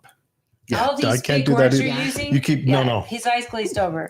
IQ 43, 44. It depends on the day. Custodial. If I have my alphabet, custodial, security. Maybe. Yeah. I mean, I'm not usually not even smart enough for that, but I can open doors for people. So before we go on a tangent, you can do a receptionist because I think you can smile pretty. Sit there and do my nails. I would love to know about your family and about why. I mean, I get it. You watched. Yeah, I want to put the family back happening, and you're finally like, I could retire, or I could put my money where my mouth is and fix it, or and stay get involved. some change and stay involved. And it was. John's also a really good salesman, along with David Frigel. I have no doubt. Because he talked me into this, and I kept saying, John, I wanted to get out of the political side of this because it does get a little wearing, and it's hard to lose. I will admit, it's really tough to lose.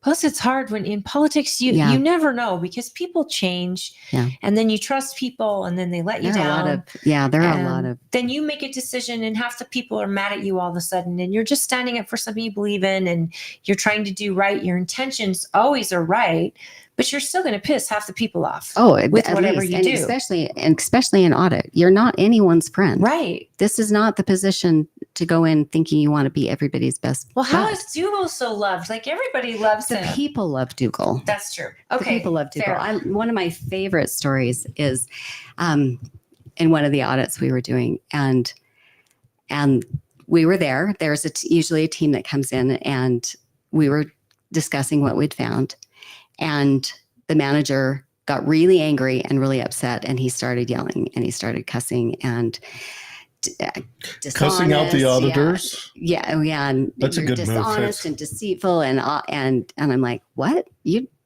don't even know me? And he's John Dougal, and I'm like, oh, Okay.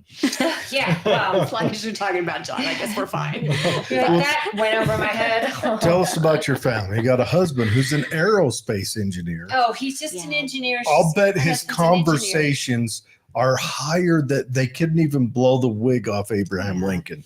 I'm And then, proud of Dave. and are all those your kids or Yes. in-laws? What do we got there? So no, those are, I have four kids. Uh-huh. They're all in their 20s.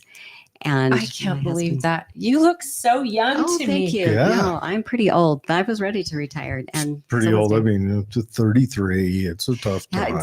it's hard to sell that with a 29-year-old daughter now. But yeah, Mackenzie's an attorney with Dorsey and Whitney. The one on the right or the one on the the left? one on the the right, right. the far right. I'll audit which side's right or Yeah. left. And then They the one did on the teach me left, that. Kelsey is a journalism major, and so she's Oh. writing the next great American novel. And Jacob and Wow. Jacob is still in school, and he is a video editor. He has his own company. Awesome. Outstanding. Oh, you're so Yeah. proud. No, What a that's great good. family. That's good. And you've got kids that are embarking successfully. I like the sound of that. They're Well, awesome. what do you think about? I mean, did they all go to state universities here in the state? Mackenzie got her law degree at BYU. She did her undergraduate there, and Kelsey went to UVU. So do you wonder, like, who's Taking auditing our colleges? We are. And then what do you Do find? you know in the legislation that passed this time, most people don't realize that on the DEI and on the Yeah. transgender bathroom bill, we're the enforcement on both of those. Really? So it's not just You're the, the heavy. money Yeah. laundering, the No, it's auditing, but statutory. Yeah. you are auditing the way they do policy, the way it's enforced, any complaints that it's not being enforced. On every Goes to every you. state policy. So we do performance See, audit that's too. interesting. Yeah. Did you know that? Yeah, I did not. I did not Yeah, know we that. No, what you about guys did? statutory What about compliance. BYU where BYU's not a state school? We It's don't. private. We don't audit BYU, but we did look into when I first came on. I did review that one because they did look into BYU Police Department where it was using. So there are some things that cross over when they're using state resources and finances, and anyone who gets state funding, we also audit. Mm, That's incredible. So okay. but it's 1,800 agencies. It's a lot. It's How Well, I'm big is sure. your office? 45 people. That doesn't seem 1,800. like When he enough. says he's frugal, he is not kidding. No kidding. Are you Yeah. going to be as frugal? Are you going to hire more people? What do you think you well, need? the legislature keeps adding to our list of things we need to do. Then you and need more and people. You can't do that with we're tapped out at this point for what we can handle with, and when you add in the transgender investigations huge. and the DEI and where that's going to go, that's a lot of time. That's going to be, That we're so good at what we and do. that one is just an They keep emotional, giving us more. that one's just an emotional draw too. Can you? That Yeah. anytime when it comes to any of these new things, I'm not saying this to be rude, but there's no logic involved in any of it. It's all emotion on every side. And that's got to make it so hard to Yeah, it's even to put get a through to team together people. for that is a little more challenging than I think Yeah. most people realize. And then do you have to do public schools? Yes, That's all government. So that's state, not enough people in county, your city, office. school districts, universities. We subcontract out to CPA firms across the state. But what you're finding is, believe it or not, people don't necessarily they're not going into audit and accounting the way they used to. I'm sure they don't. So we struggle, and so do some of the CPA firms across the state are pulling back on the amount they want to audit too, because it's hard to keep people in the profession. So there's some unique challenges that it made it really a difficult decision for me, because nobody wants to be the one who comes in and has the wheels come off. What Yeah. can you do to draw more people into the profession? You have Or- to be or really can awesome, so AI everyone wants You to be do. an auditor. You have to be awesome, but what can we do as a community? Because It's I'm gonna important. Get our girls and boys accountants to are get their degrees. always have a secure work, Mhm. financially successful. Yeah, but I thought AI could take over accounting. Not in a all of lot it. So I tell careers. people in my career, a good tax accountant will save you more than they will ever cost you, because those are complicated rules and how they apply. Especially is if you run your individually. own business, you make Yeah. over say 200,000 a year. Oh, yeah. Mandatory. Yeah. Um, Absolutely. but what can you do to draw people in? Because everyone, I mean, I It think doesn't getting sound people- fun, but everyone Getting wants. people aware of what we do and why it's important and is part of why, as I've been campaigning, I tell everyone about Transparent Utah. I tell everyone about go out and look, see what we do. It's really important, and it's not necessarily like I said. It wasn't where I didn't start my career thinking, oh, I'm going to run for state auditor. In fact, 2 years ago, I would have called you crazy. Yeah, you were already planning Well, how about- cruises and beach vacations in your mind, probably. But it's so crucial that we do this. That It is. it's we important need that our we young need people more people to get involved. Yeah. to How do get we get excited more about kids involved in numbers. this? And STEM needs to be pushed in schools. numbers, And STEM. young ladies that love numbers. Some of the best auditors or accountants I know are women. That's And another thing. It does not care about gender. It cares that you pay attention to each line, that you we have to love Right. it. pay I think, attention to too. detail. The attention to detail, but I You would still think believe. with autism on the ride, you'd just be on the rise, you'd just be packed with So people. my two on the spectrum are not. They don't. they don't want One to of do them want it. to do it. County Kelsey's going. I watched Rain Man, and he would count stuff in jars. They may be an engineer. I don't know. Oh, there you go.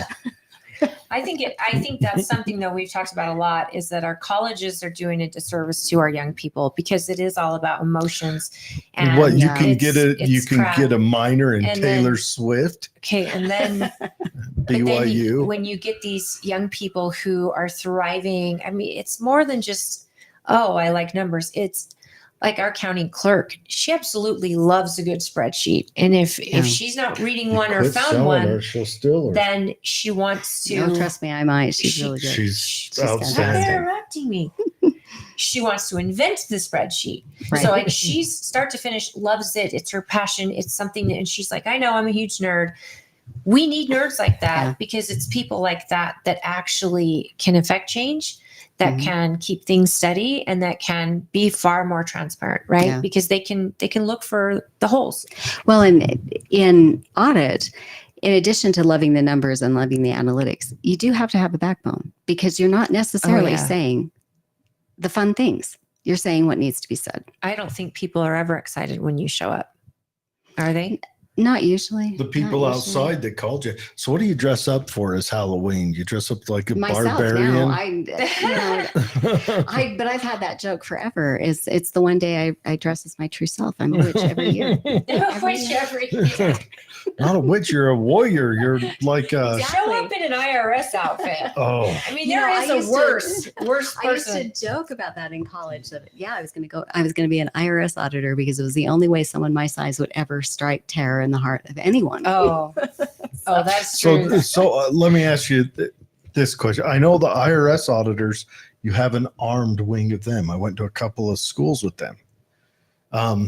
Is there a state auditor armed wing? No, we subcontract that out. Do you? So we do have, like I said, we have subpoena power and we have investigative authority. But when it comes to actually armed surveillance, no, we'll turn that over to the AG. And So allow do you? them to- I assume you have to do some forensics regarding computers and all of that. Do you ever outsource that to the FBI? Do you do it with the we AG's can. office? The or- FBI came in and met with John a couple of weeks ago and offered their services on some things. And so it is possible. Probably like if you had to crack a computer or something. John they've likes to keep things a little closer to the vest than the FBI. It doesn't like to bring the federal I don't government in on blame anything. him. So, yeah, That's so. What do you that's see? I'd rather not. I would rather bring in a really good forensic accountant. We've been working with one that's done some work for us in some counties, and amazing People you can Amazing. trust Yeah. that are going to just Amazing. give it to you straight. So tell me about what you see your administration looks like. Do you see it growing? Do you obviously probably need more people? Is there any reins that are going to be put on the state? And is there, I mean, you're trying to educate people right now. Yeah. And now more than ever, because you guys, it's an election year and never will you ever have the power to get this type of stuff reined in than during an election year. Yeah, I see a lot of the trajectory, the direction John has taken it is fantastic. And I want to keep that data analytics piece really moving forward and then bring a little more transparency into it in the audits that we do and letting more people know and more people aware of what we find, because the more people that are aware, the more embarrassment that is shown, it's more light goes on it, the quicker the problem gets fixed. So the more people that are aware, the better. So I see that changing. And then the direction is really going to depend a lot on the legislature, because we're really good at what we do and they keep giving us more. That direction is really determined by the legislature on the growth. OLAG does a lot of audits. They're more performance audit than they are financial, but the independence of OLAG is always a little bit, it doesn't have the same independence for the result that the state auditor's office does. So I think we do a better job there. Sorry, OLAG. What's OLAG?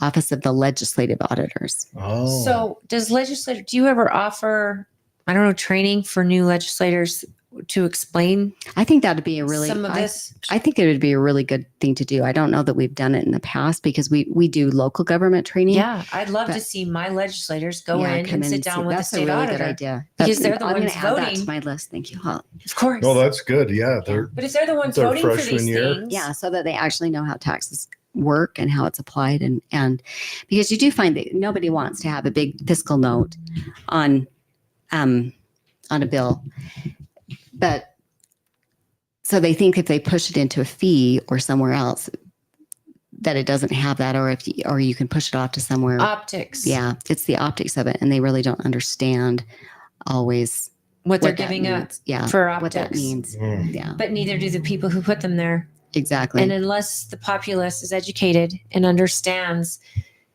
I mean, again, legislators are just people like you and I who decide I'm going to be a legislator, and they run and they get in there and they're learning, and the people teaching them have been there a while. And there's usually an agenda for either side, but this is information that affects our everyday lives. Yeah.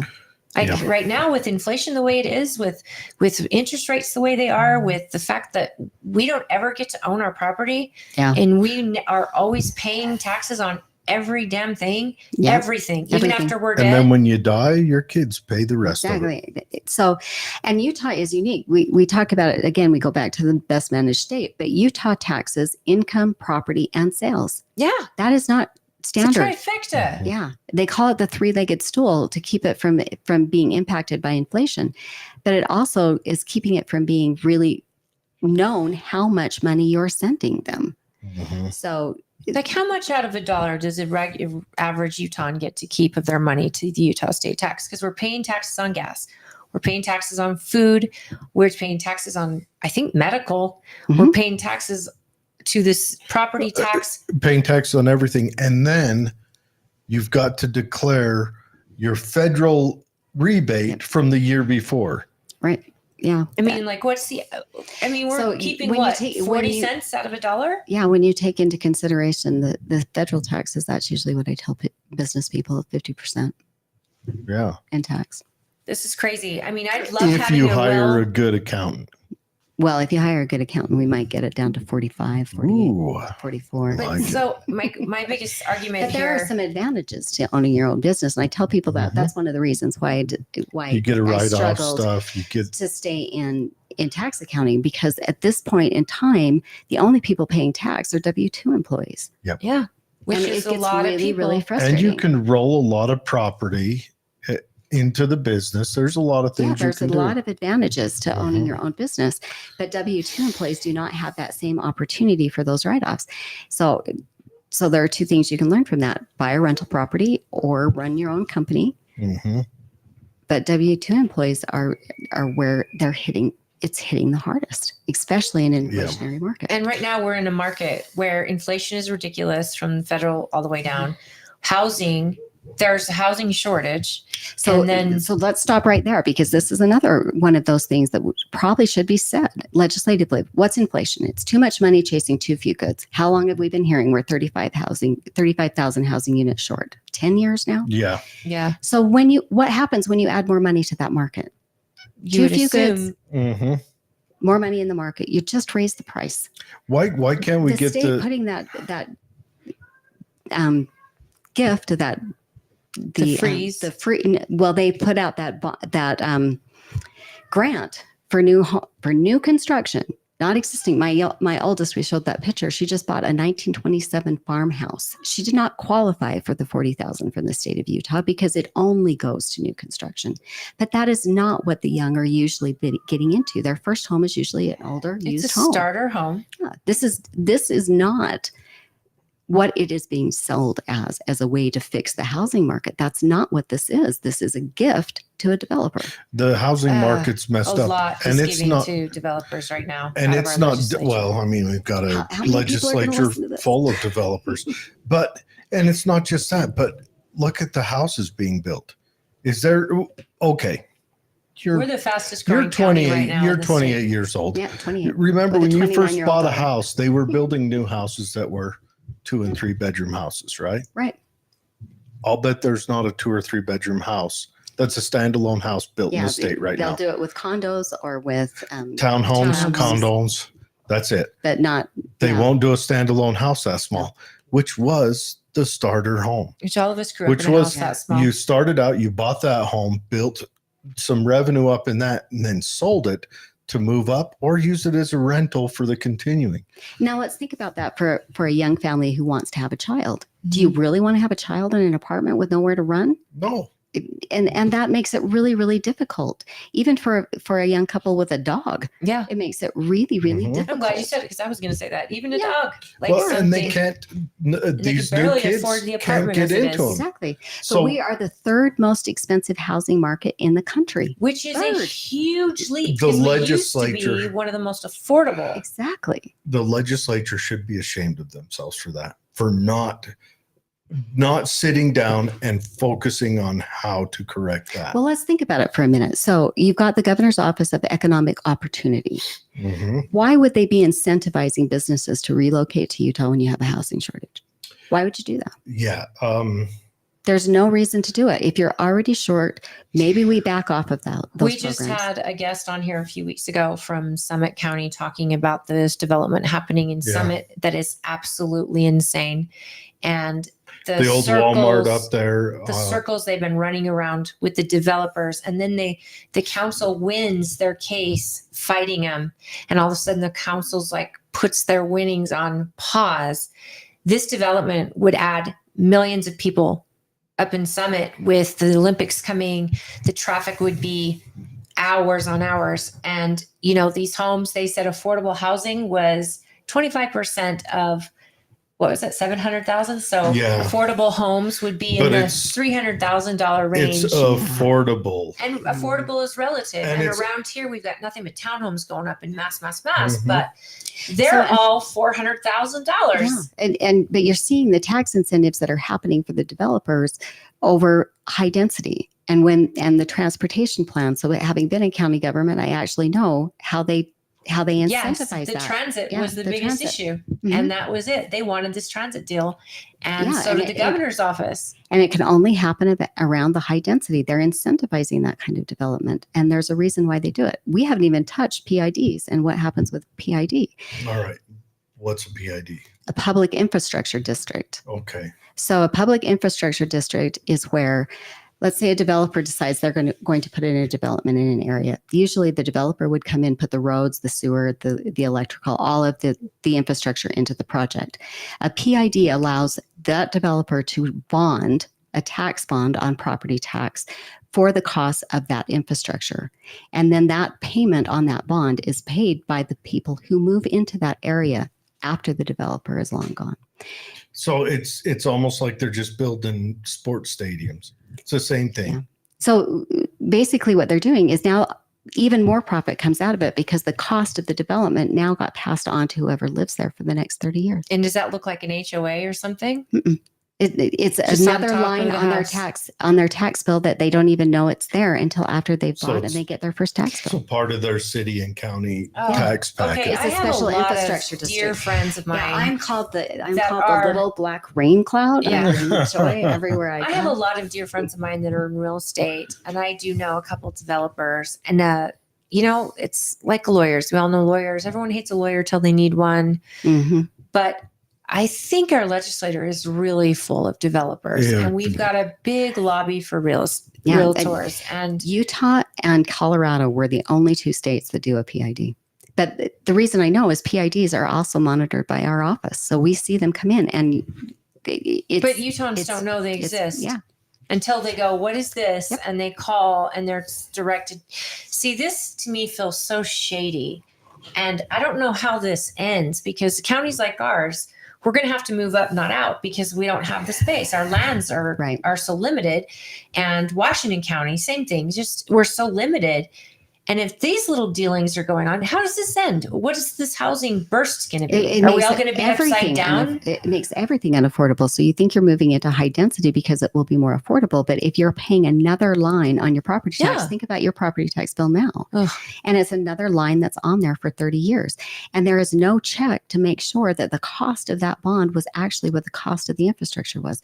It is crazy. Yeah, like who decides how much is an actual bid they get on streets? And why isn't the government requiring that money down from developers? Because it's the government that has to maintain those streets and that water and everything else. So, but why are these developers not having to foot the bill first? So all of that, typically that was done by the developer going in and getting all of it, had to all be signed off on. Now the cost of that it's the taxpayer, because then the county or the city that is over that area will collect the same property taxes that were there for anyone else to pay for the maintenance.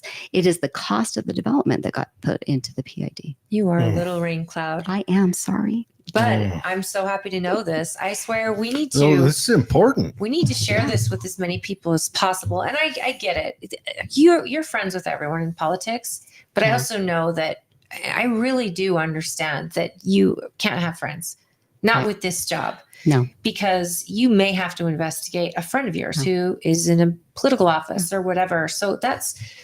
Well, you can't have friends in public life. This is what I'm saying. So if the people can trust you, right? That's why you're the watchdog. That's amazing. Yeah, that's why I said I will not take a donation or an endorsement from anyone who I am over auditing. And that's 1,800 agencies with elected officials or appointed officials in them.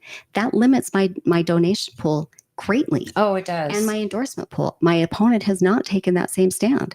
And I worry about it for that reason. If you understand audit, you would have made the same commitment, because even if it wasn't tainted, it has the look and the feel of a tainted result if you have to audit someone that you've taken money from. Yeah. Oh, yeah. Optics. Again, optics. Well, not just that, but just them to sit and threaten you for next go around. Exactly. You know, where right now, if you don't take money from someone, they're like, I'm going to get you when you run again. And you're going to be like, you know, you're going to get me for me correcting you ripping off the people. That's an endorsement as far as I'm concerned. Right. I where love if someone that you're gave you going money for the people. I think that's what's missing. Dougal is that's what's missing. Awesome, but it is missing. It's missing from this. Look, I'm accountable to you. I'm not accountable. That softball real slow across the plate. I'm not accountable to the governor. I'm not accountable to the lobby. I'm accountable to you, the voter, and that's something like. I mean, Dougal supports all the counties. Right. He's at all our events. We've always loved him. He is very cheap, which bless him. It's awesome, because I learned today what the auditor actually does. And I've been in politics now for, gosh, I can't even know. I don't even know how many years I've been chair or as a state delegate. I've just always known that the auditor just makes sure that the books are right. Yada, yada. I forget. And after having this issue we did in Stansbury, it was Dougal that I called, because I didn't know, how do we deal with this? They're a taxing entity. They're taking money from us for these projects we don't agree with. And they're doing this in the shadows because nobody bothers to show up to the meetings and argue with them. And even if they did. But the meetings aren't even really announced. So, I mean, it's hidden. It's just very all sorts of ways. Behind. Yeah, government is complicated, but the transparency only works when people are paying attention. That's true. Which is one of the reasons why I worry so much about the quality of questions I get as a state candidate from state delegates is astounding, because I've been through primaries and it just dies down. you don't have the same kind of involvement in a primary as you do in a convention It's true. race. And we get some really deep questions. But going back to your point, I started this with, this is the most important race. And I'm serious about that. This is the most important race, but people have no idea why. It's Hands true. down. And we need to educate them. Yeah. Hands So down. I tried to do that the Well, whole then, time. We do know we have to let you go You because will you've be got to at go our- to Nephi next. Yeah, Nephi. So A long drive, huh? well, not from here. no, it's like, Nephi. Can I go the back way to Yeah. Nephi from here? Oh yeah, Oh, I think then it's yeah, like it's pretty Beautiful ride. close. dodging turkeys and deer. 45 minutes. Okay, but yeah, So have a you'll So be it's another here- convention. I forget which county Nephi's in. Is it? San Pete? No, because that's Manti. That was last night. It's not San Juan. I want to say San Juan, but I think it's another S. Sorry. Is it Juab? No, Yes. it's Juab. It is Juab. Okay, So what I was wondering, you will be here Friday. Yes. So people come out to the convention. If you're not a delegate or anything, but you just want to get to know, Tina, you want to get to know what the office is about, or you have questions. And I know some of you know exactly what we're talking about when you're with what we've experienced in places here and there. Her website is tinacannon.com. And wow. I mean, you're talking to the citizens and you're saying, look, I don't care if these electeds like me or not. I don't work for them. Yeah. That makes me happy. yeah, You're a go. lot more bold than John. John's just chill with everybody. He's just easygoing. So You John are a introduced pistol. John introduced me the other day down in Emery County to someone. He said, I've been a watchdog. Tina will be a bulldog. Oh yeah, no, I Nice. get that. Well, and I say a French bulldog because she is 4'11". I will clarify. oui. But go to her website, check her out if you have any more questions, and if you want to donate, it's a donate button there. Help her out, get her across the line. Are This you is running with signatures or No, straight convention. Yeah, only? she's- So This race can actually be decided that day. If we can go over 60%, it'll put both of us at Good. you hear that, state delegates? If you want to get to know her, get to know her. If you can't donate financially, volunteer, Volunteer. make phone calls for her, but get to know her really well first before you call for her. But every little bit helps. Your time is valuable, just Mhm. like your money. And seriously, this is a way we can hold government This accountable is like the ultimate in the way. moment. Yeah, And this is what we've been fighting about for Mhm. forever. years. Yeah. Like, how do we hold people accountable? It's Yeah. so hard We because work for you. elections are so far apart. And if we Yep. do the right thing and we vote them out because we're That- unhappy, or- it still takes so long. If they're doing something wrong, how great. We That have or an they auditor. just do all the shady stuff the first half of their term and then make us happy the second half. And then I we haven't seen that. wash and No, I repeat. don't know what you're talking Yeah. about. Wow. But no, the auditor is the beast of the feast. We need it there. That's amazing. Thank you so much for Thank coming out. I'm you. going to walk I you out. appreciate the opportunity. Oh, Thank you. yeah, anytime. And Holly, I'm going to put you on with Frank. And Well, if have we you. could go on a pause for a second while you walk her out and I just talk to Frank for a second. That sounds good. And just give us like 2 minutes, guests, so we can rearrange and get our camera If you're set going up to and talk everything. to Frank, do it on that. Okay. Thank you. And Frank, if you can hear me, He cannot. 2 minutes.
Hey, Frank.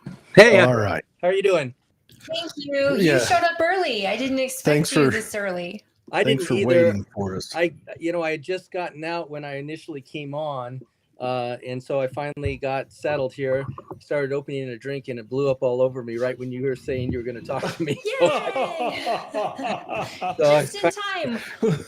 Well, everybody, we would like to introduce Frank Mylar, who is running for Attorney Attorney General. General, And you just got the Veterans Association nomination. I did, yes. Yeah, and I'm a veteran. I wasn't able to attend that meeting, but yeah. I'm so excited to talk to you, and I appreciate you being on today. I know you are right smack dab in the middle of a trial. Yep. And as a practicing attorney, this has got to be one hell of a tough gig running for office. I honestly don't think hardly anyone's ever done this that's run for any office is my guess. Certainly not in Utah, certainly not for Attorney General. I'm the only one actually practicing law right now, and I'm practicing a little bit more than I want right now. I filed a 10th Circuit brief last Monday, a week ago Monday, and a U.S. Supreme Court brief on Friday. Then started this trial on Monday, this Monday. But what most people don't realize, in a federal court trial like this, is a constitutional law trial, there is numerous motions that lead up to that for the 2 weeks preceding it. So honestly, I've been over the top full time practicing and also trying to campaign. Well, I'm sure. And I was reading your website. What's this here? Oh, it's still got. I was reading your website, and so you do take a lot of constitutional law cases. Most of them, yeah. And I love that, which is I'll bet that's a lot of the reason why the veterans went for you, because they believe in the Constitution. I have to say that near and dear to my heart is law enforcement. And that's something that you too have near and dear to yours, because you're doing a lot of defense of municipalities and law enforcement and civil liberty cases on behalf of our local law enforcement. Isn't that correct? That's absolutely correct. Not only am I the only candidate that's actually prosecuted criminals, but I've also been involved in law enforcement for quite some years, 12 years at the AG's office. But then when I went into private practice in about 2001, then I started being asked by the sheriffs to defend them against a number of cases. And it's actually just really blossomed. By God's grace, I am really considered one of the top law enforcement defense attorneys in the state. Sometimes I actually get called by people from other states to help them out on some law enforcement defense suits. So, in fact, I just got a call a few months ago for someone in another state. But so, yeah, this is something I actively do. I know some candidates talk about how they want to meet with the sheriffs, and the AG hasn't been meeting with the sheriffs associations. I do all the time. I mean, it's already happening. I'm also the only candidate that actually teaches yearly at the Utah Sheriff's Association meeting. I've also taught before to the Utah Prosecution Council. So this is speculation to everyone else, but I'm actually in the trenches fighting, defending police, defending sheriff deputies, and defending sheriffs. Now, can I just say, though, I don't think that maybe the public thinks something else when they think, oh, you're an attorney who protects police officers. But the truth of the matter is that when actually ever there's a question where a law enforcement officer has to have themselves defended, it's usually because there's an accusation thrown at them, or maybe their city or their county's not backing them. Their liberties. I mean, they're Americans just like you and I, and they could be in deep trouble for something that they didn't do, or that, it's a judgment of the people rather than by the law. And they've got to defend themselves from the media. And I don't think people realize that an attorney that fights for law enforcement is incredibly valuable to fight for the civilian as well, because you know both sides there. Yeah, absolutely. And I will say this, that one of the reasons I wanted to work in the AG's office about the first 12 years of my career was you can actually do justice. It is exactly the same with the sheriffs. Once in a long while, and I'm going to tell you, it is a long while, but every once in a while, we find out that we screwed up. Every time, because they know that I'll fight all the way to trial if we didn't do anything wrong. They respect me when I say, hey, Sheriff, hey, Department of Corrections, hey, whoever it is, we did something wrong. We need to make it right and get it resolved. And so it isn't just a defense at all costs. It literally, the sheriffs understand this too. They understand because they're separately elected officials. Right. And they know, they care about the Constitution. I'm talking about the rural sheriffs especially, but I represent everyone except Salt Lake County. And a lot of the sheriffs are extremely constitutionally minded, and they want to follow the Constitution. So when I say, look, we screwed up here, they listen and they go, you're right, let's get this resolved. But on the other hand, as we know, it's maybe 100 times, 99 times out of 100, they're right. They did everything right, and they shouldn't be blamed for it just because the media likes sensationalism. Or someone like Sim Gill likes to get someone's head. And so, Well, I think Yep. Sim Gill does that because it's popularity amongst his voting Yep. base. right. And he Yep. gets really vicious in his election year. And then funny, after he's elected, he drops charges all of a sudden. It's quite amazing how he works. But as far as the AG's office, my goodness. So now you want to be an elected attorney general. What about your practice? What happens? Do you continue to defend our law enforcement agent? Like who's going to be there for them? Because an AG has to be representing the state and the civilian and the law enforcement. Like how does that work? Absolutely. First of all, one of the reasons I'm running for AG is because of all the other constitutional suits I also do, which is, relevant to free speech, pro-life, defending parents in school against school districts, these kinds of things, wanting to kick the DOJ, Department of Justice, out of the Davis County School District. These things, I've done these kinds of things before, and I want to do it now. And so I'm really have a passion and desire to continue in a more concerted way, representing constitutional rights. But there's also, as an attorney general, a lot of leadership I can give the sheriffs because I already know some of the issues and problems, like with immigration, like with federal overreach. These are things I'm already plugged in to what's going on in these rural areas. And that's why I'm particularly ready to actually assume this role. And so, for instance, there was kind of a rogue attorney, county attorney that Mike Smith in Utah County had to deal with. Didn't believe in the death penalty, was letting criminals off. Right? Oh, geez. We remember he ran for attorney general once. He did. And I'll tell you this, that it was a real problem because the AG's office never stepped in. They should have, because the case that I was defending the county on at the time, he was one of the plaintiff's attorney, believe it or not. And he withdrew during the entire time he was in office. That's not even legal. No, it's not. It's unethical. And I actually, took it to trial and we won, but it was just crazy. But that was really only the tip of the iceberg. And so it was really, I know it's frustrating for Mike Smith, trying to say, well, this is what you can do, and this is what we can't do. And it'd be nice if the AG's office gave some leadership here, but they didn't. And so there's a lot of times where an AG can actually help out and say, wait a minute, we need to do something right here. We need to help this process. So I'm convinced, that there'll still be some good attorneys. I'm working with one right now, Blake Hamilton, who's helping me out in this trial that I'm in right now. He's been a lifesaver because he's an experienced attorney as well that defends law enforcement. And so I think there's some people that will be able to help in these areas. So I'm not abandoning them. Yeah. But I'm hoping that this will help enable me to help law enforcement more, but also help the citizens more regarding constitutional cases.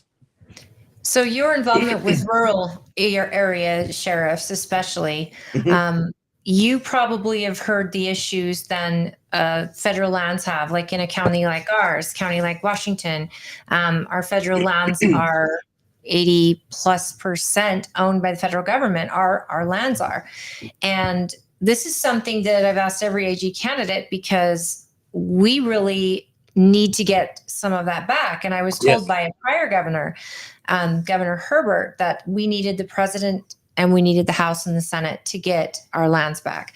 Yeah. And I know our current attorney general had put together a case to go before the Supreme Court and, ready to go. But it wasn't all on board with, the state wasn't on board with going for it yet, saying we get one bite at the apple. And if we lose there, we could lose our fight. Is that something that a new AG could come in and change? Do they need the governor's approval on that? Yes and no. There's a lot that can be done.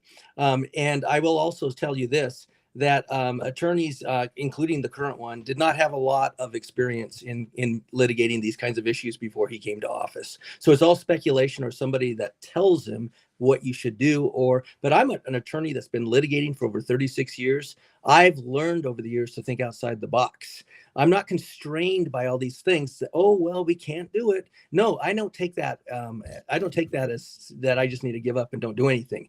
In fact, and again, what I kind of keep saying with every issue on the platform almost, and every issue that my competitors want to bring up, I'm already doing it, or I have done it. And so I'm already helping fight the feds today in a lawsuit against Eastern Utah regarding a railroad that is going to hopefully transport waxy crude that's being nickel and dimed by procedure over substance by the District of Columbia Court of Appeals, trying to empower the lower agency to look at every conceivable hypothetical environmental thing that might be relevant, even though it's not even part of that agency. The Service. Oh my gosh, that's yeah, and so I'm already fighting these issues. I have a plan how I'm going to fight them more. But I'm going to tell you, it is lands, and we need cattle ranchers need to be able to use these lands with without what they're doing. They're trying to squeeze them off.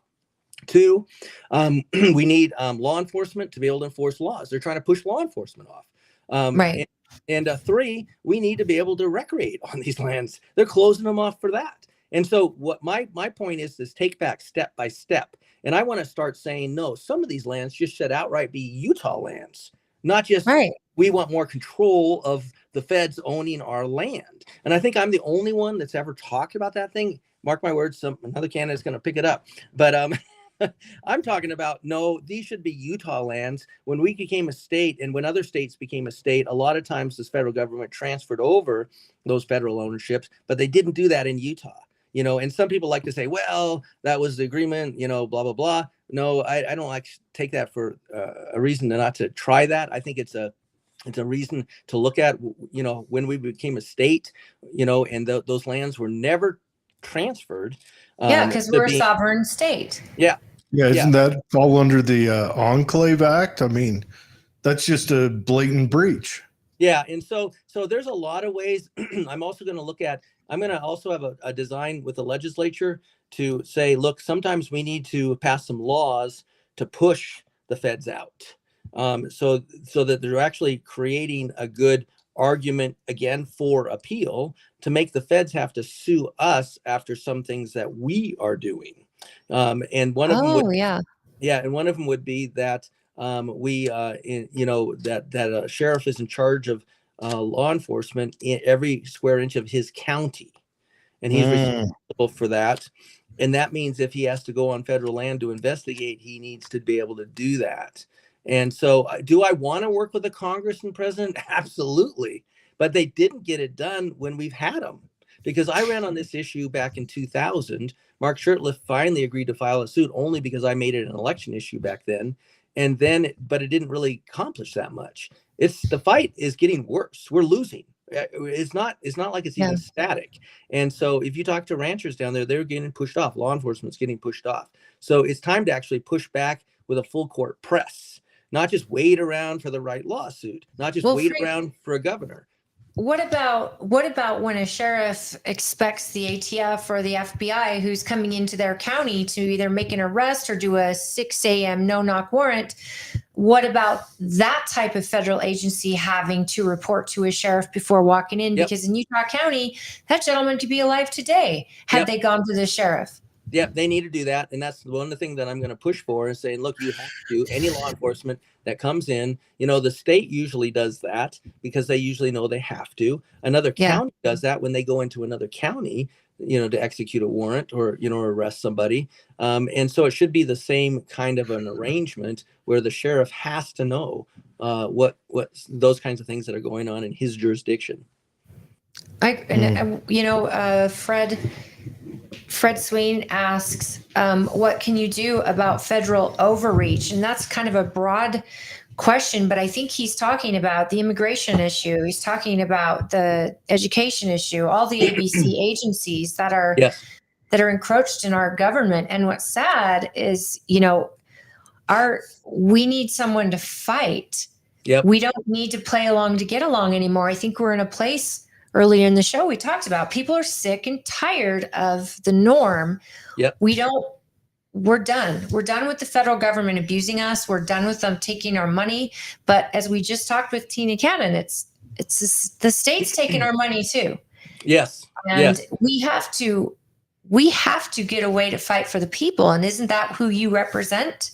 Yes. Or do you represent the government as well? No, I represent the people. When you act like you represent the government, it actually sounds like Hegel, who said the state is the actualization of the ethical idea, which is from where Nazism was drawn from a lot of things that Hegel had said. And let me just bring up a quick point on Twitter of a conversation I had with Mikkel, who told on his Twitter feed the governor should appoint the AG and the governor should appoint the school board, where I then said, well, that's exactly the recipe for a tyrannical government. Yep. And he argued with me, well, the AG represents the state and represents the government. And I said, no, he represents the people. He represents the businesses. He represents, basically you're the attorney general of the state. And then he quickly removed his Twitter feed. Yeah, it's just a terrible grasp of power, because it wasn't just the AG, it was also the auditor, which is a very important check that you just had earlier, treasurer, and also the state school board. You don't want to consolidate power. The framers of our Constitution, they drew from people like Locke and Hobbes and these people who said, look, this is a social contract to limit government from being oppressive to the citizens. And checks and balances on government. Yes, and they basically came from the approach that it's a necessary evil to have this social contract, but let's keep it in its boundaries. Let's not let it spread all these tentacles and take control. And it has unfortunately done that. Federal overreach is an example sometimes of the state not doing what it needs to do, and then the feds just come in like it's a vacuum. That's part of the problem that I want to lead us out of. Secondly, it's just overreaching in general, like they do on the lands. But thirdly, it's not just the lands. It's like the Department of Justice that's being asked in by somebody. I don't know if it was AG's office or who, but it seems like they were been invited in to take control of the Davis County School District. Now, yeah, that's a big one I've heard about. What is it? The Department of Justice has taken over the Davis County School District. They had a bullying issue, if I remember, and for some reason someone invited them in and they've taken it over. They're running it. How's that legal? It's legal if you either one, let them in, or two, you don't do anything about it once they come in. Here's another place that you need to know about is they're trying to come into our State Department of Corrections too, Department of Justice. They've come up with a ruling regarding transgender surgeries and them being required, something we have to do. Now that's contrary to existing 10th Circuit Court of Appeals precedent from where our state is in the 10th Circuit. And I've actually cited that case before in the past, for various reasons, but years ago, but it's still good case law. And so there's a real problem when the Department of Justice is trying to say what we need to do to our prisons and jails. Our Department of Justice nationally has been doing great lately. I can't imagine anyone would question that. But isn't the DOJ trying to come in because a couple weeks ago an inmate cut his own testicles off. His own wedding tackle off. Yep. And so now they're going to drop knee for someone who's got a mental problem. Yeah. They're going to drop knee and upset the whole system Yep. because But of then- less than 0.01% But I of want to see everything. this to the end, like you always say. Let's say that they do get the surgery paid for by the state of Utah taxpayer, and then what? We put them in the female prison with women where they can be abused and violated and impregnated, depending on whatever they don't have. I know removed. if I was going to get beat up in the yard, I'd much rather be What beat up by a guy- whole bunch of girls. Yeah, what guy wouldn't claim to be a woman? And that turns us into California. Yes. And that's nuts. That's nuts. Mhm. California, you get to choose by a law that was passed there. And any male would want to choose to be in a female prison. Why? Because men and women are actually different. I'm going to go online saying men and women are not the same. If anyone I'll take it. disagrees You with really went out they- on a limb there. yeah, if anyone take folks. disagrees that men and women are the same, go to your state prison and Wasn't view how many violent felons there are that are male versus violent felons that are female. It's just way out of proportion. Well, and how many Wasn't sexual the- assaults? And sexual assaults. Actual perpetrators are Yep. in female prisons versus male. That's just putting the predator in with the prey. Well, down at the point of the mountain, the female prison was this little standalone Yes. box house for forever.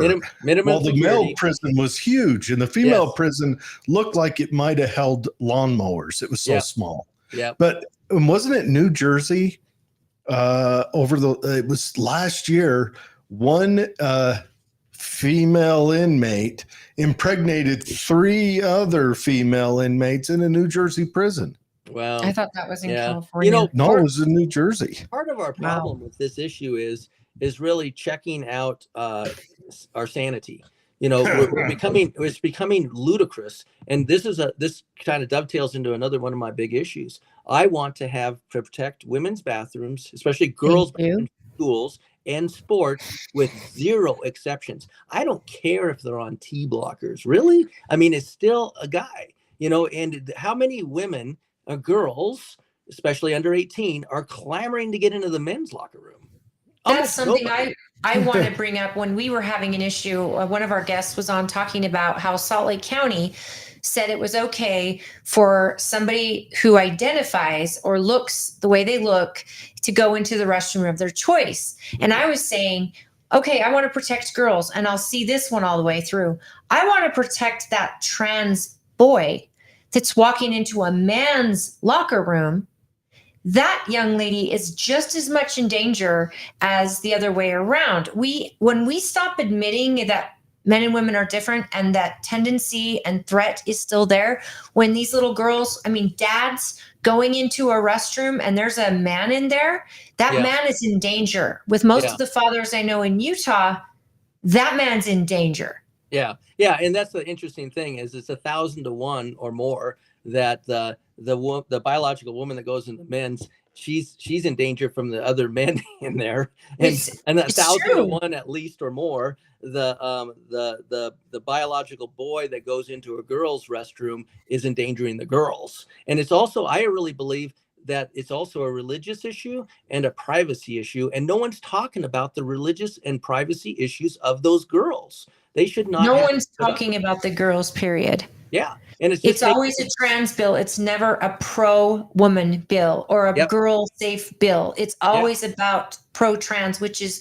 0.5%, if even that, of the population. And we are dropping and putting everything to a halt to protect this small group when the majority of young ladies out there aren't getting protection that they deserve. Yep, absolutely. And you know, the thing that troubles me is that there is some exceptions in the bills that we have. I think they were not given guidance by the AG's office. Most of the time, the AG's, and I'm including the last several, because I worked for 3 of them, starting with Wilkinson, Van Dam, Jan Graham. Then there was Mark Shurtleff. I didn't work for him. And then there was Sean Swallow. I didn't work for him. And Shannon Reyes. I didn't work for him. But none of those guys are at the legislature saying, hey, this is what we need to do. But guess what? I am actually do go to the legislature free of charge. I don't charge Facebook because they're not my client. I've gone there as a private citizen, and often it's because Gail Rizzico or Eagle Forum or something says, hey, Frank, this is an important constitutional bill. Can you come down and help out on it? And I try to rearrange my schedule literally and come down to help fight for or against bills. And this is something the AG's office, the Attorney General, should care about these enough to do research, understand where the law is, and weigh in on it. And that's just being, none of the other candidates are even talking about that, again, because they don't have the experience that I do of actually going down to the AG's office. I mean, down to the legislature. You have it's the media who is the fourth branch of government right now. Yes. And right now we have got, if we switch gears a little bit, along with these social, you've got the social, well, they used to be called disorders. And that's actually, 5 years ago that it was body dysmorphic disorder. Yep. And now all of us have to not only accept it, but we got to play along, and at the danger of potentially young girls. But it's more than play along. They want us to honor it, celebrate and worship it. Yes. And my question is, like, right now, the look of Utah is that we are a sanctuary state. Yeah. Or at least Salt Lake City is a sanctuary city, even though the governor came out and said we are not. However, the fact that we have got a lot of migrants moving in here, a lot. And I don't know what the governor knows and what he doesn't know, but I do know the governor from New York sent him on a plane to Salt Lake City Airport, and they are coming in, and our homeless population is rising, and that comes, the violence is rising. Salt Lake City is not the city it used to be even 15 years ago, because I work downtown. Yeah. Crime is happening. Our police officers are in more danger. Our police officers' hands are tied. Their hands are tied at the jails. And we're doing this all under the guise of this insanity. Instead of we're paying money to protect other countries' borders. Yes. We're not even protecting our own. How can you, as an AG, because I know the AG, Ken Paxton, he's highly engaged in Texas, but that's a border state. Yeah. What can you do as an AG in Utah to demand that we are sovereign and we protect our borders, that ICE has to come in and take these people, or they're going to stay in our jails, and the state government isn't going to get in your way because you do work to protect us, the citizen. Yes. Yeah. And this is, I think, another huge distinction. Since I'm in the trenches on these these issues, I've actually worked with the Immigration Law Institute and people like this in the past, again, free of charge. But I actually have a plan to get rid of this. And I will take it to the legislature as soon as I get the Republican nomination. If I get 60% at the convention, I am the Republican candidate, but I know that one person's going to pay for signatures. I'm not. I'm a convention-only candidate. But if once I get that nomination, either through a primary or getting the 60% at the convention, because even if I get 60% at the convention, listeners need to understand, I still face a primary if someone buys the votes. And so if they buy the signatures, I'm stuck with a primary anyway. And so, but once I get past that, like June 26th, I'm going to ask to meet with the legislature, and I've got the plan I'm going to unfold. And it's going to include the de facto sanctuary state that we have, because the feds did try to denominate us, ICE, as a sanctuary state. They did for a short period of time. They withdrew it, but we are de facto. Why? Because we're not stopping it. And so they're dumping people here willy-nilly. I'll go to the legislature and say, look, let's make this a felony to aid or abet or transport or conspire to bring anyone or to pay for anyone coming into the state of Utah that's an illegal alien, and make it a felony. Do you know how many pilots are going to fly here? How many services are going to go on? I'm worried, Frank, that one of the reasons, though, that I've heard in the past, and it's been a few years, but that the Mormon Church was helping bring a lot in, and they were sponsoring and watching over. Would that collide at all? Because churches, not just Mormons, but Catholics, I mean, they're bringing them in. Yeah, the Catholic. This is what I want people to understand. And there may be, it's not the first time where goodness is misguided. And what I want to just show them is this has been an issue since I was in my first year of college back in 1980. It was the national debate topic for all colleges all across the country was the border crisis. Can you believe it? But I'm going to tell you something.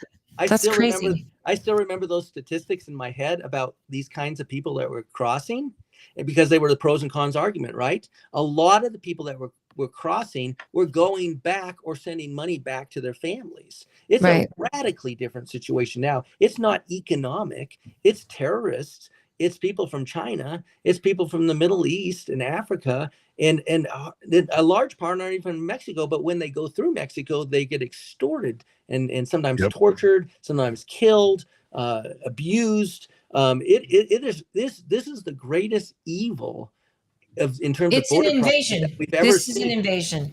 And so Biden is basically saying, let's kill this country by what he's doing, because he is even like 10 times worse than Obama. I'm serious. He's 10 times worse than Obama. He's Obama 2.0. Well, he's 10 times worse. Obama technically deported a lot of people. He did. Obama's rhetoric also made him have to deport a lot of people, but it made him sound good. So Frank, do you back Donald Trump then?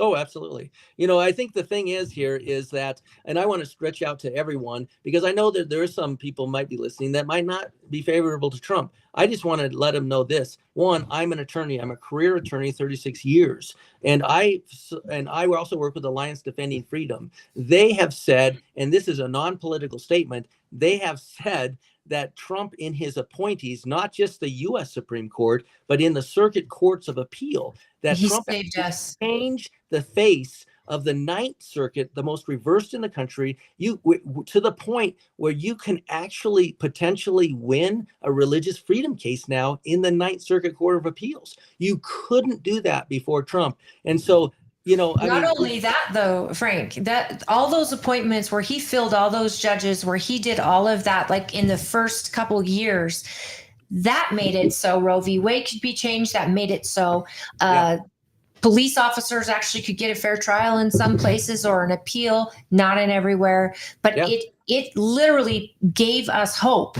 And even though we went like down so terribly, those appointments still are there in effect today, and they still can be there to help us. Yes.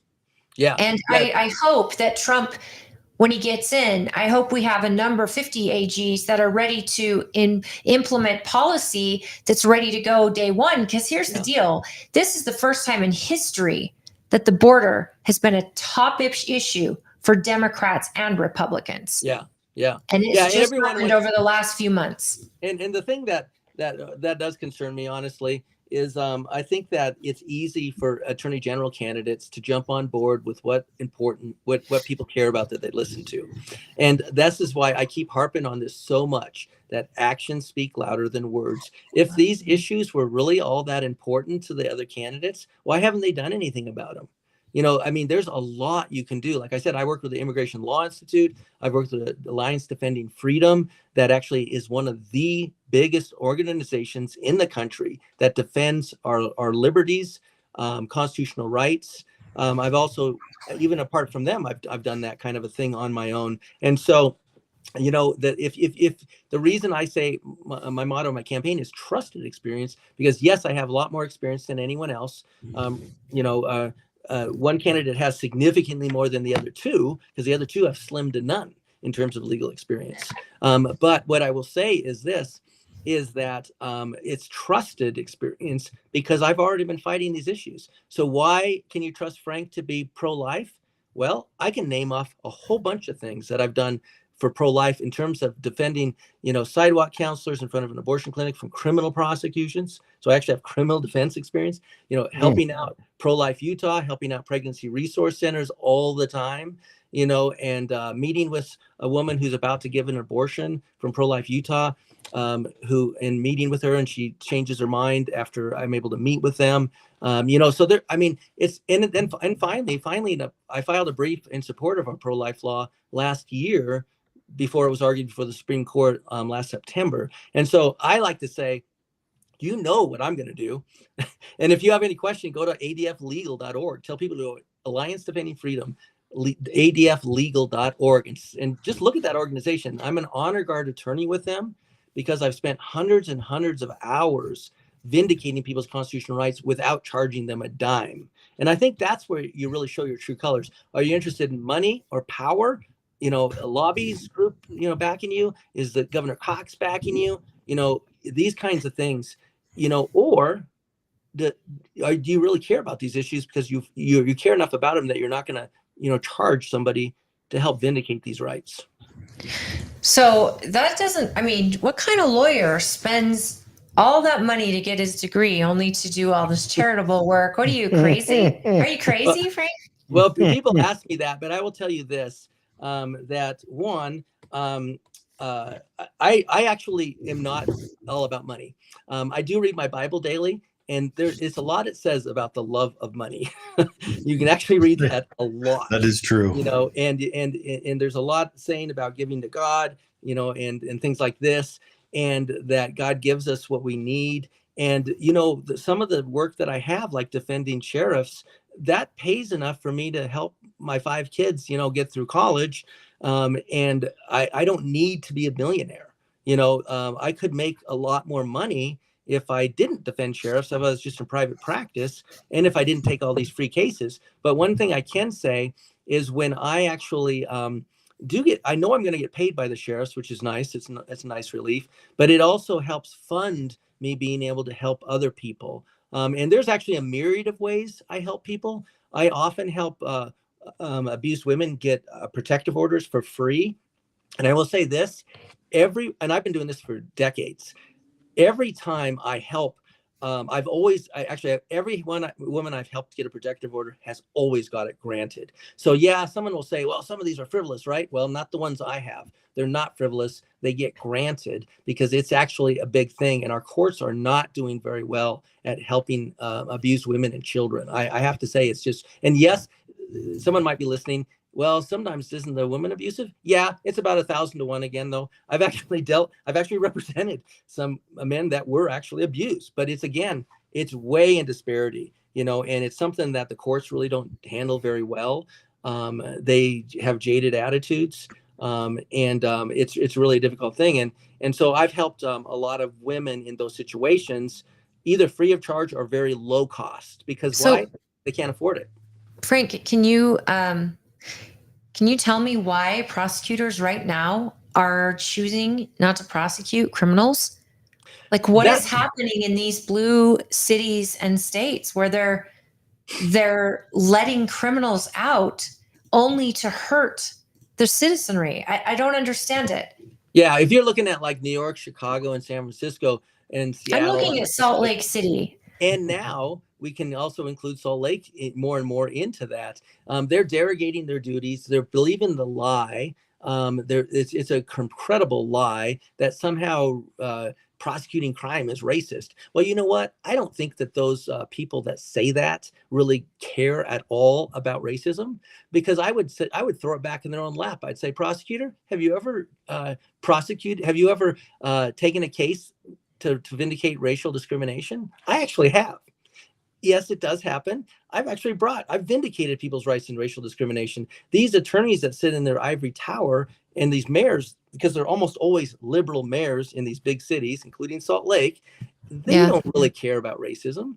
They don't care about any of these things. All this politics is what it's virtue signaling, and yet it doesn't matter your race. When you let these violent criminals out, they hurt people of their own race and other races. So if it's about race, protect the neighborhoods these people are being released in, and that's horrendous. So we have a few comments. Do we have you until 6? Well, you know what? I think I have to leave before then. But I think we have at least another half hour. Okay, perfect. I didn't know if we needed to rush you. Jared's been showing your website, and then also that one you were just showing, the Alliance. The AFL.org. That's impressive. Yeah, that one, that Alliance, ADF.org. Alliance Defending Freedom. Yes. Yep. It's ADFlegal.org. And again, there's a hot link right to it in the show notes. They've got a lot of stuff here. It says 15 Supreme Court victories. That's not a small number. No, it's hard. 80%. Yeah. 80% win rate, 30 plus years defending rights, and over 4,500 network attorneys. Yeah. And that's So is this for somebody who might have had their free speech violated or their parental rights and they need help? Is this a place that they go to, or what is this? It is. It absolutely is. And I'm basically the boots on the ground person in Utah to handle these things. Sometimes it's a letter to a college or a high school. Just recently it was to a high school discriminating against a conservative or religious club, and things like that. And because these principals believe the lies, and so, or sometimes they believe it themselves because that's who they are.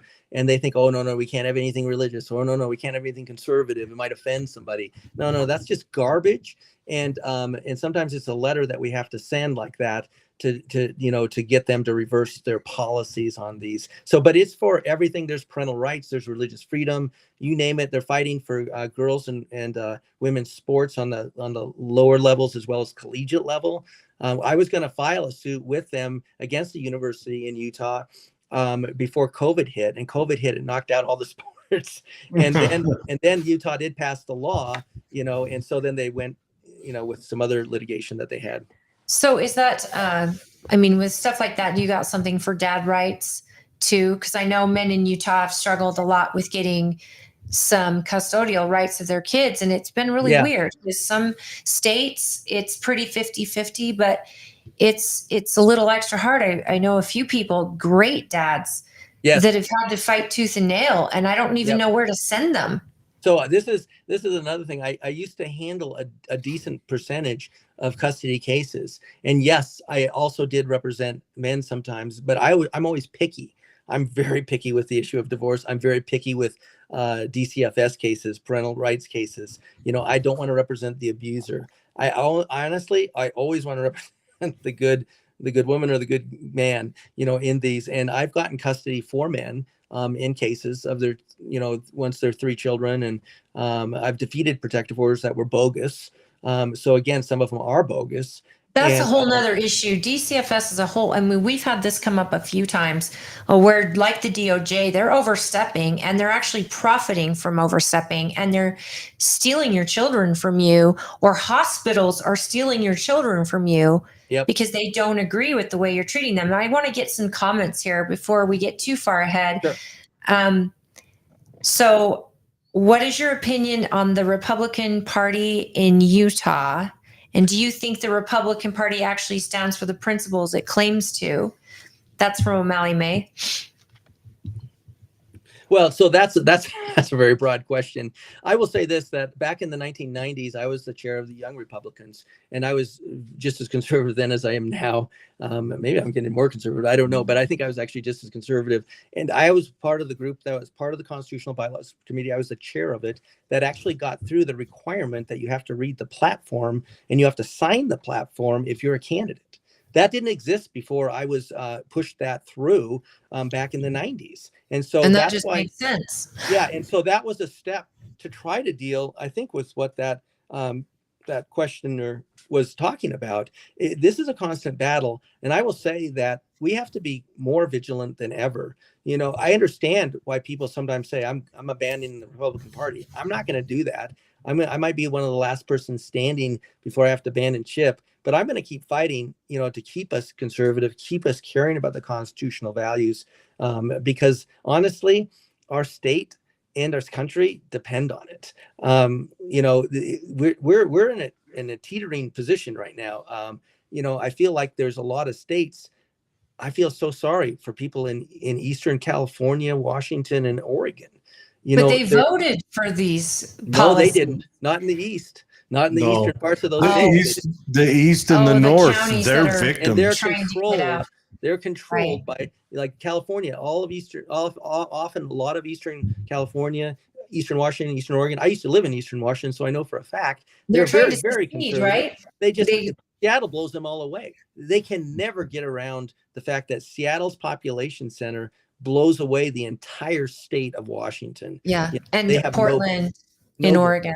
Mm-hmm. In Portland, and Oregon. I've seen them trying to secede into Idaho, which was very interesting. she also asked, did you take any cases during COVID against the vaccine mandates? And I'm curious about this because I know of some law enforcement officers that were voluntold they had to get that vaccine. And I'm wondering about a lot of companies that required mandates. The government didn't have to do one mandate. They let the companies all do it to the people and the citizens. And we're seeing, rapid cancers, and we're seeing, these different illnesses. Have you yet had any cases involving the COVID mandates? Yeah. And like I said, almost any issue you want to bring up, I've probably already handled it. And this is why I'm running for Attorney General. But where was our Attorney General during COVID? Alito from the U.S. Supreme Court toured the country and said it's the biggest retraction of our civil liberties that he's seen in his entire lifetime. And yet, where was our Attorney General? He was mum. You didn't hear anything out of him. And there's nothing out of the other candidates. They didn't do it. They didn't lift a finger to fight this. But guess what? People called me. Churches called me. Christian schools, religious schools called me and said, Frank, can we meet? And I said, yes, you can. One, First Amendment, religious expression and religious freedom. And two, you're not a place of public accommodation. You're a public, you're private, and you do not have to worry about this law. And then secondly, the Alliance Defending Freedom called me up and said, Frank, can you help us because people want religious exemptions and we need more help. And so I help people all over the country get religious exemptions to the vaccine because they were in these healthcare companies. And let me tell you this, everyone in these healthcare companies, so some of them are Fortune 500 companies that have a number of employees that never see a patient. And one of them actually worked at home, and he telecommuted, and they still said, nope, sorry, Biden's mandate, you have to get this. And then they had like ACLU attorneys that I literally had to fight against and say, nope, you're not answering this. You're not answering this. I don't care. You don't give them your pastor's name. You don't give them your church's address. You don't have to give them any of that nonsense. And by God's grace, everyone I helped get an exemption got it, including my daughter, who's a nurse at Primary Children's Hospital. Outstanding.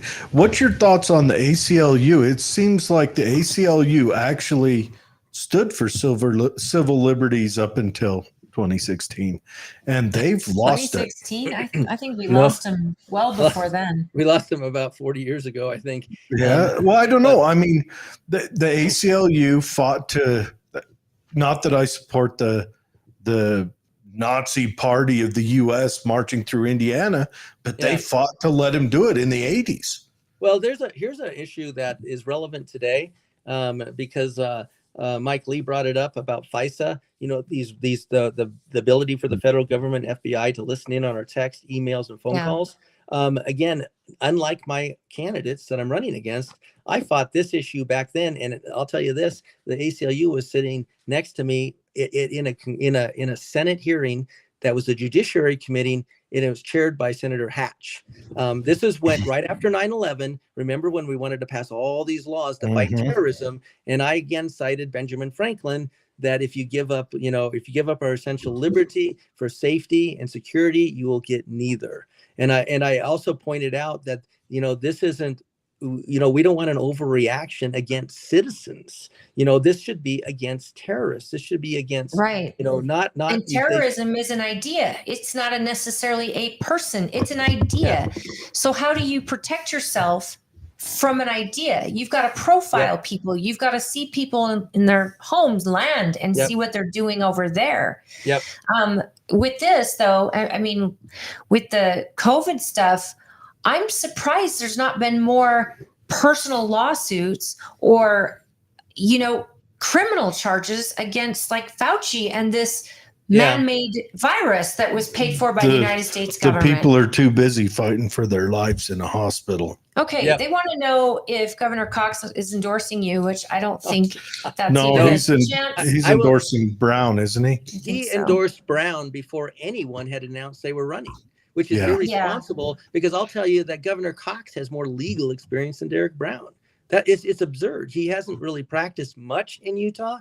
Very, very, very, very little. He claims he practiced with Mike Lee. He was a new attorney in Washington, D.C. He was in the same law firm as Mike Lee. Mike Lee has way more litigation experience than Derek Brown. Yet he was basically the deputy personnel director for Mike Lee. He worked for also Bennett, so I don't know why he doesn't mention, oh, actually, I worked for Senator Bennett and I worked for Senator Hatch. Then I ran for the legislature. Then I was a lobbyist. Then I worked for Lee. Then I was a state party chair. Then I was a lobbyist, and so honestly, it's a little insulting to me that two of the candidates, one's not even licensed in Utah, would actually say, I'm running for attorney general, as if legal experience means nothing to them.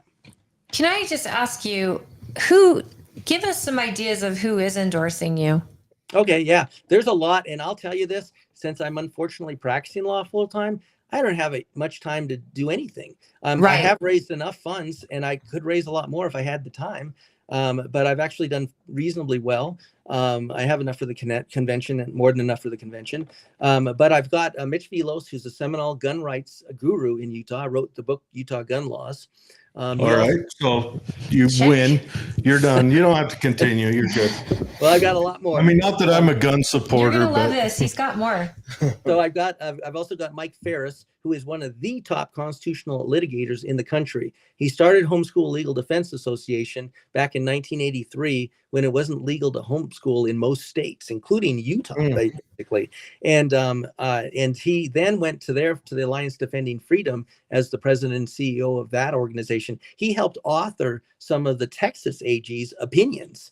And he has endorsed my campaign, but there's also a number of people, like there's American Moms, there's a number of sheriffs. Which sheriffs? My sheriff? It's actually, I'm getting County? letters from them. So I'm Tooele County. Actually, Paul Wimmer's been fantastic. Paul Wimmer highly appreciates, and he has said this publicly, and so I don't think I'm breaking any rules for you, but our own sheriff has actually said that you have helped so many different in so many different ways with the Sheriff Association, and that you're well trusted and really a good guy. And I think Paul's endorsement goes a long way with the people. It goes forever with me.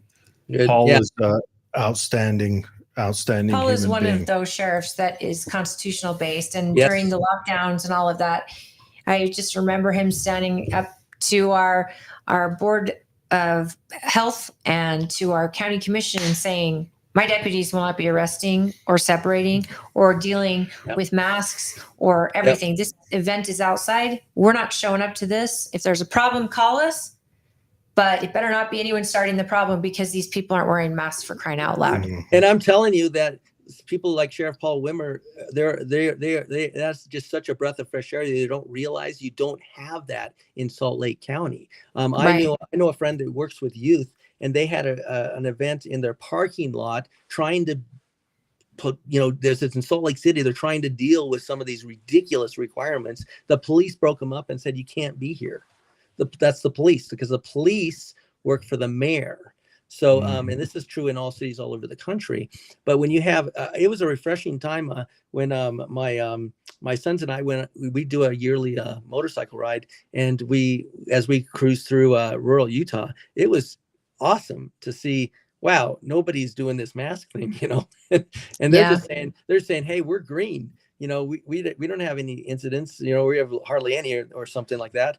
And the sheriffs were really on board with this. Some of them, and I can't remember the ones that did this, some of them caught the state officials double or triple counting people as being different people with COVID, only because they would retest.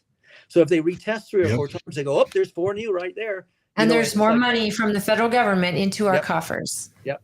That's ridiculous. So do you want to talk about Governor Cox? One of our viewers, O'Malley, is asking what your opinion is of Governor Cox. I mean, you are running for an office, and he very well.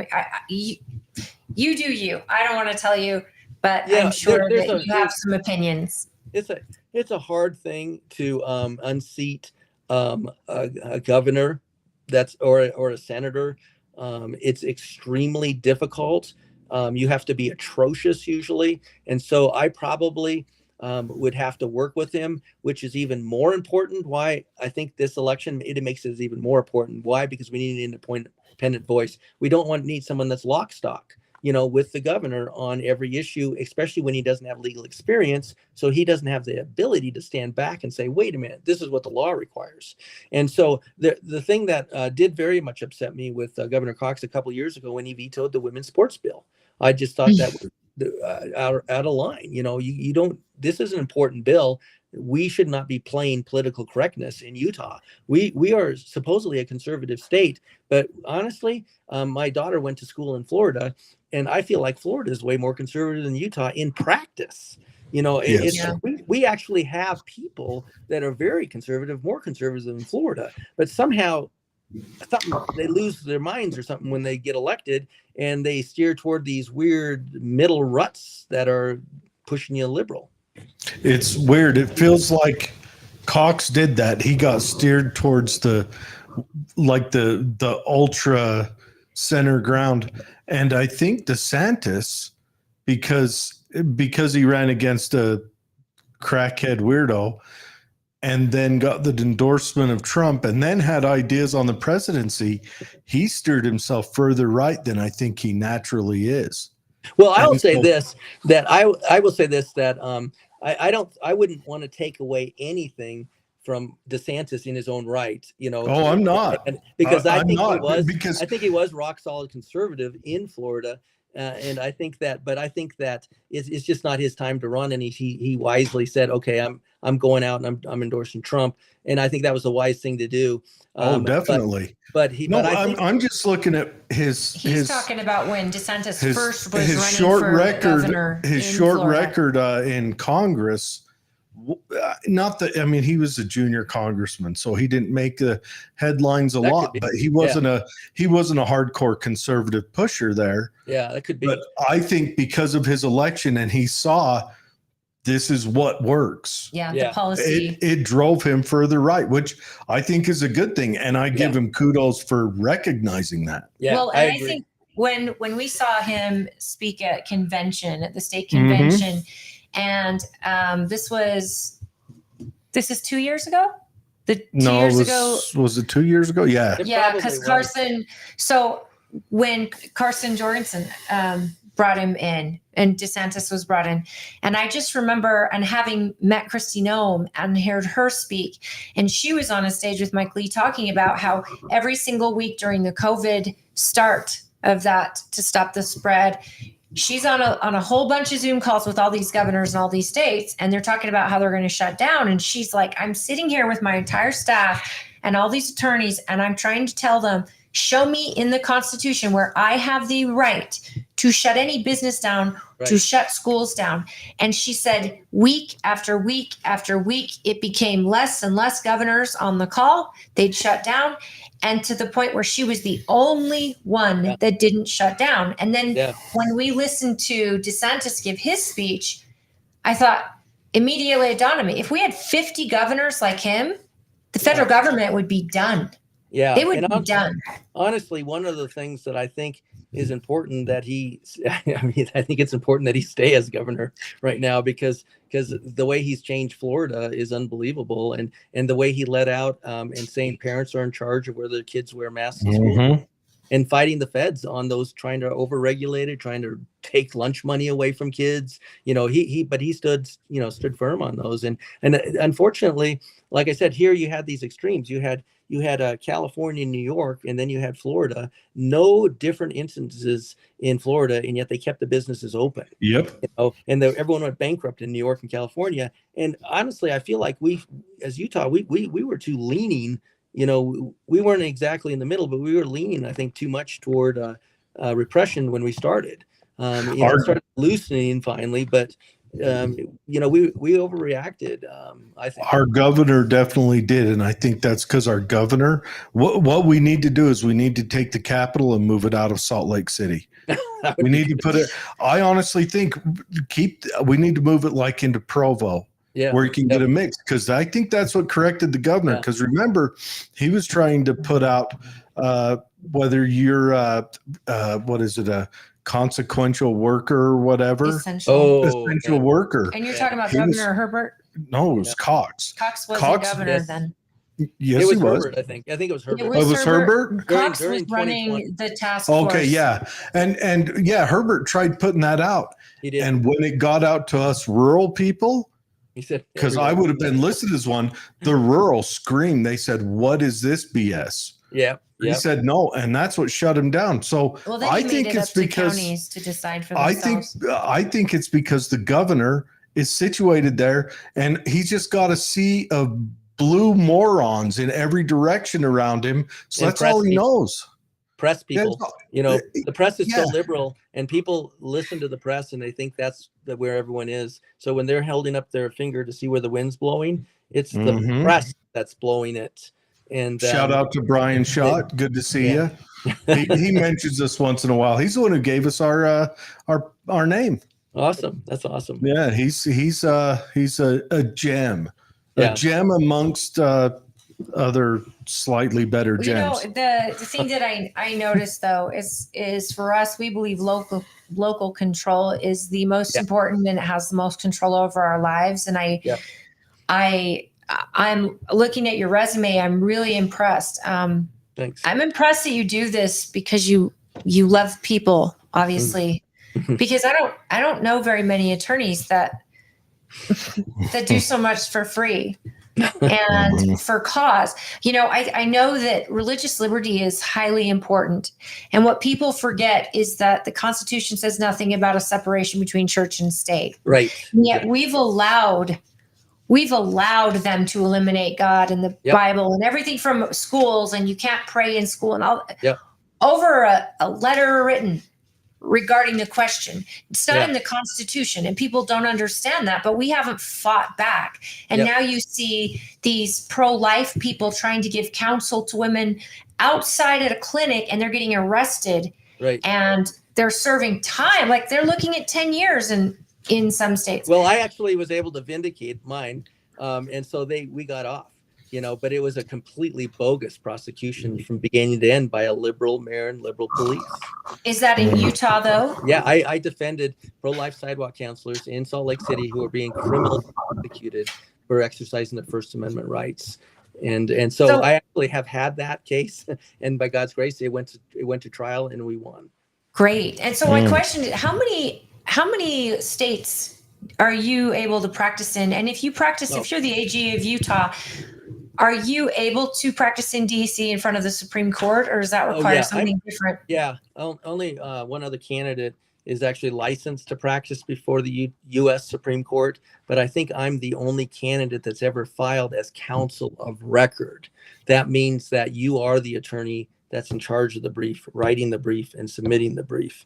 And so that's a big difference. Is if you have 4 or 5 or 6 attorneys on it and your name's on it too, I don't know what that means, but I will say that I file a lot of briefs. I filed a brief in favor of the Hobby Lobby case in front of Defense of Marriage, defending counselors in the Ninth Circuit Court of Appeals against laws that prevented religious counselors from counseling minors about sexual confusion. And so these things, I kind of just do them, honestly, a lot of these. I mean, if you Google me, I tell Google all the candidates. Just see what you find. Now, if you Google, find an attorney, Google Westlaw and Lexis. Find an attorney and say, hey, will you Google these 4 candidates and tell me what comes up? Print out what comes up. You'll see a huge stack of my cases. You'll see a little bit of Rachel Sarah's because she's actually done some significant work. And I give that to her. She worked about 6.5 years in the AG's office. I worked 12 years in the AG's office. You'll find 0 to none of the other 2. It's ridiculous. And it's like, okay, they're going to be an attorney general. And that's where I'm really going to encourage listeners. Do not just listen to rhetoric. These candidates are attorneys. They're smart. They speak well, and they're going to tell you what you want to hear. That's why I say actions speak louder than words. Look at the actions of what they've actually done without getting paid. I'm telling you right now, the people are so pissed off with what's happening in our government that I think that I hope people will see through it if it is disingenuous. And there is a big difference. I know there's so many jokes about politicians, so many jokes about attorneys. You just write your own jokes at this point. But some of you are politicians and some of you are attorneys in this race. And so I think I recognize that right away with Rachel and with you. I know that I think Rachel's first thing she said to us on the show was, I'm not looking to be famous. I'm not looking to get all this praise and stuff. I want to get to work. I respect that a lot. I respect someone working and living their life by their principles, living the principles. And there's extraordinary candidates in this race, and I have to stay neutral, of course, but I've really enjoyed getting to know each of you, because you become Utah's top cop. And having a law enforcement family and knowing the value of having at least somebody to stand for you when the media is all over you and now society is all over you and they're having riots in the streets over something you had nothing to do with. And people I know and love are getting physically injured by these rioters of the Summer of Love of 2020. And then Sim Gill's letting them out the same, revolving door. I don't think people realize when law enforcement doesn't have protection from the state. I get it. There's bad cops, there's bad nurses, there's bad priests. Everybody has something bad. But when your law enforcement doesn't have the backing of their state, it's a terrifying place to live, because law enforcement won't show up for you if no one's showing up for them. And that's just go to Baltimore. Yes. And what I want the listeners to really take a note of is that all of the attorney candidates are going to say that they're going to defend law enforcement, but I am literally the only one that's actually defended sheriffs and police chiefs. And one of the great examples, you bring up the riots and stuff in Salt Lake. Look at what happened in Cottonwood Heights, where you have a conservative, excellent police chief, Robbie Russo, who's endorsed my campaign also, by the way. I didn't finish my endorsements, but that's okay. We got time. Finish the story and then get back to it. But in any event, he wouldn't stand for that nonsense. He arrested people. He took them in. They threw urine and stuff on police officers. They assaulted them, and he made arrests. And he, put cop cars down there and said, "You're not passing here. You're not going into these neighborhoods." And so honestly, kudos to someone like that. But he also knew I was defending him, and that I would be, fighting these things all the way. And so that does make a difference, especially when you're a conservative, like he is, to be able to help him fight, and for him to know that, yes, I'm going to be defended in this is huge. Well, if we want a law and order state, we want to feel safe in our country, which most of us don't right now. Right. And blue states, red states, we're watching an invasion before our very eyes. And we are pro Second Amendment all the way in this county. I know the state as a whole mostly is. And we want to make sure that we're going to protect ourselves. But if we protect ourselves and then the media decides that we're racists who hate these illegal Democrats, as I like to call them, then we're on trial in the media for something that we're protecting our families, we're protecting our home.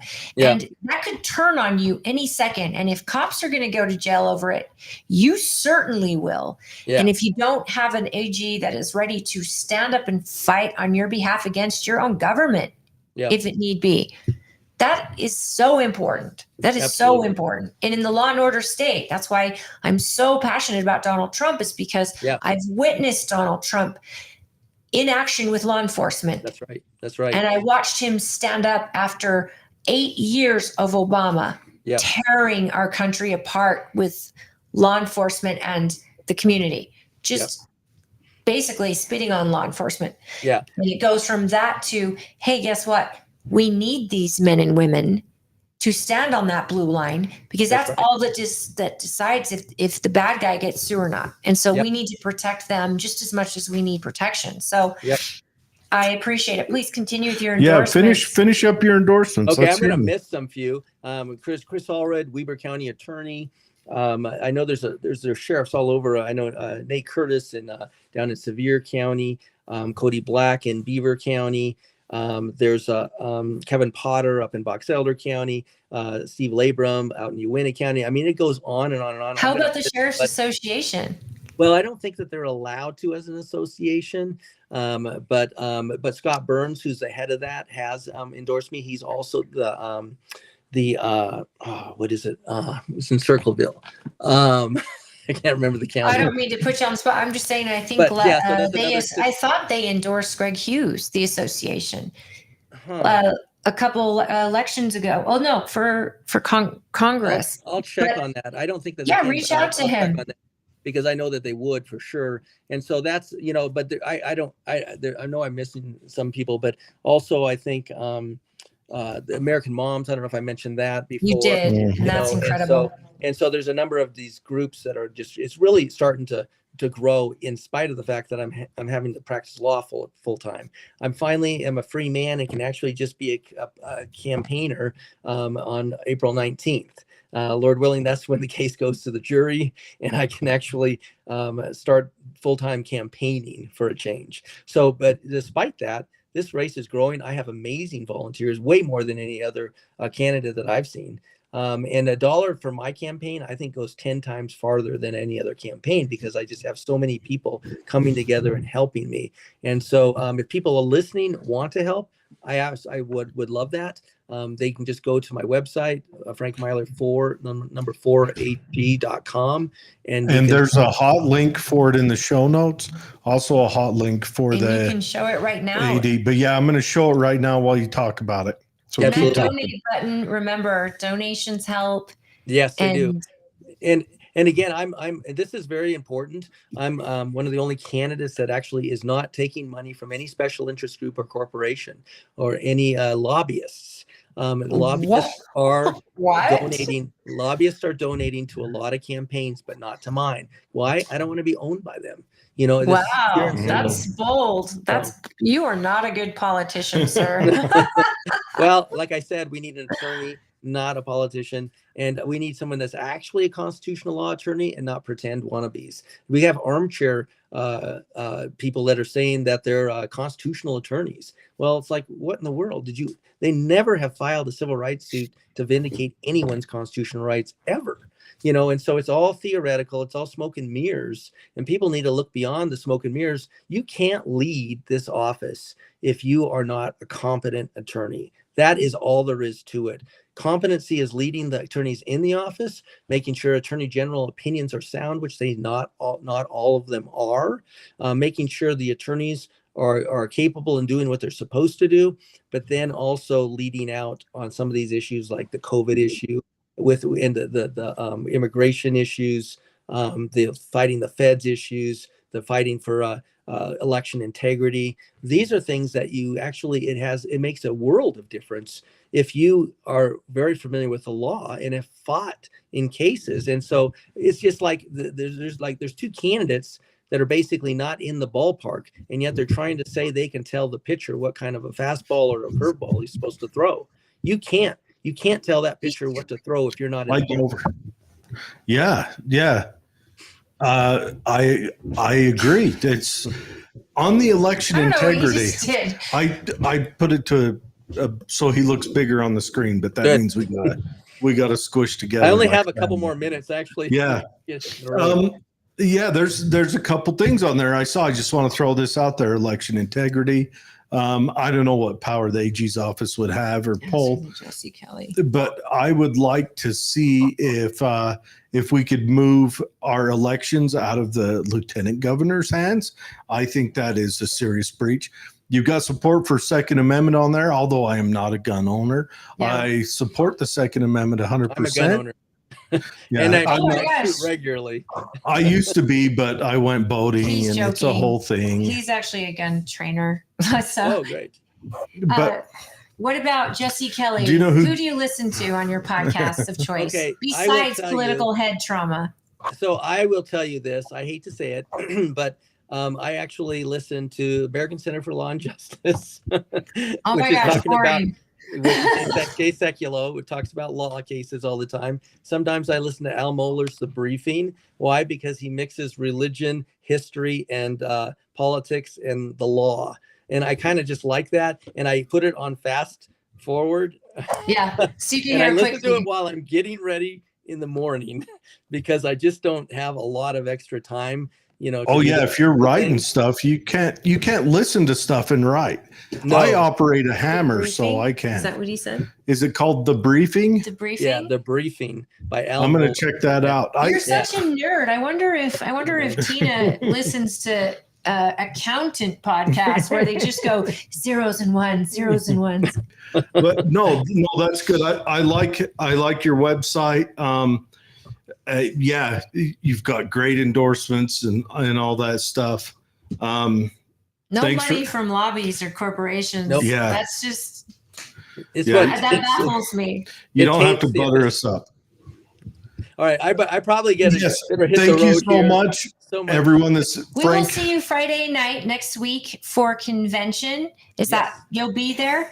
And then if you're getting a booth, reach out to me. Frank Mylar. Frank Mylar 4, the number 4ag.com. Go check him out if you like what he, read about him if you're interested. It's very And interesting. Google us. It's outstanding. Oh, and Google. us. Yep. Yeah, and Google him. All right, Frank, have a good night. Thank you so Frank. much. Thank you for your time. Thank you guys. Appreciate it. Bye. Bye. All right, everyone. That was Frank Mylar. You just man grabbed my chair over there and no, shoved me away. I just pulled it to try to get you over My legs because. were crossed. I thought I was going to break my Oh, I'm sorry. That was funny. I was just trying to spin you and a it little looked bit like funny that. because on the screen it looked like you shoved me out of the screen. Did it? I tried like rotating it over. Okay. That was a big surprise. I mean, I've met him now a few times, but I'm really I'm really impressed. impressed. Yeah, I'm impressed. We're pretty lucky. Sorry we didn't get through all the questions, but we still got a half hour left. So Okay. Do you ever feel like we're on like a America's Got Talent show and we're the judges and we've got all these great contenders and we're like, okay, well now we've got to go back to the drawing board and think about these candidates?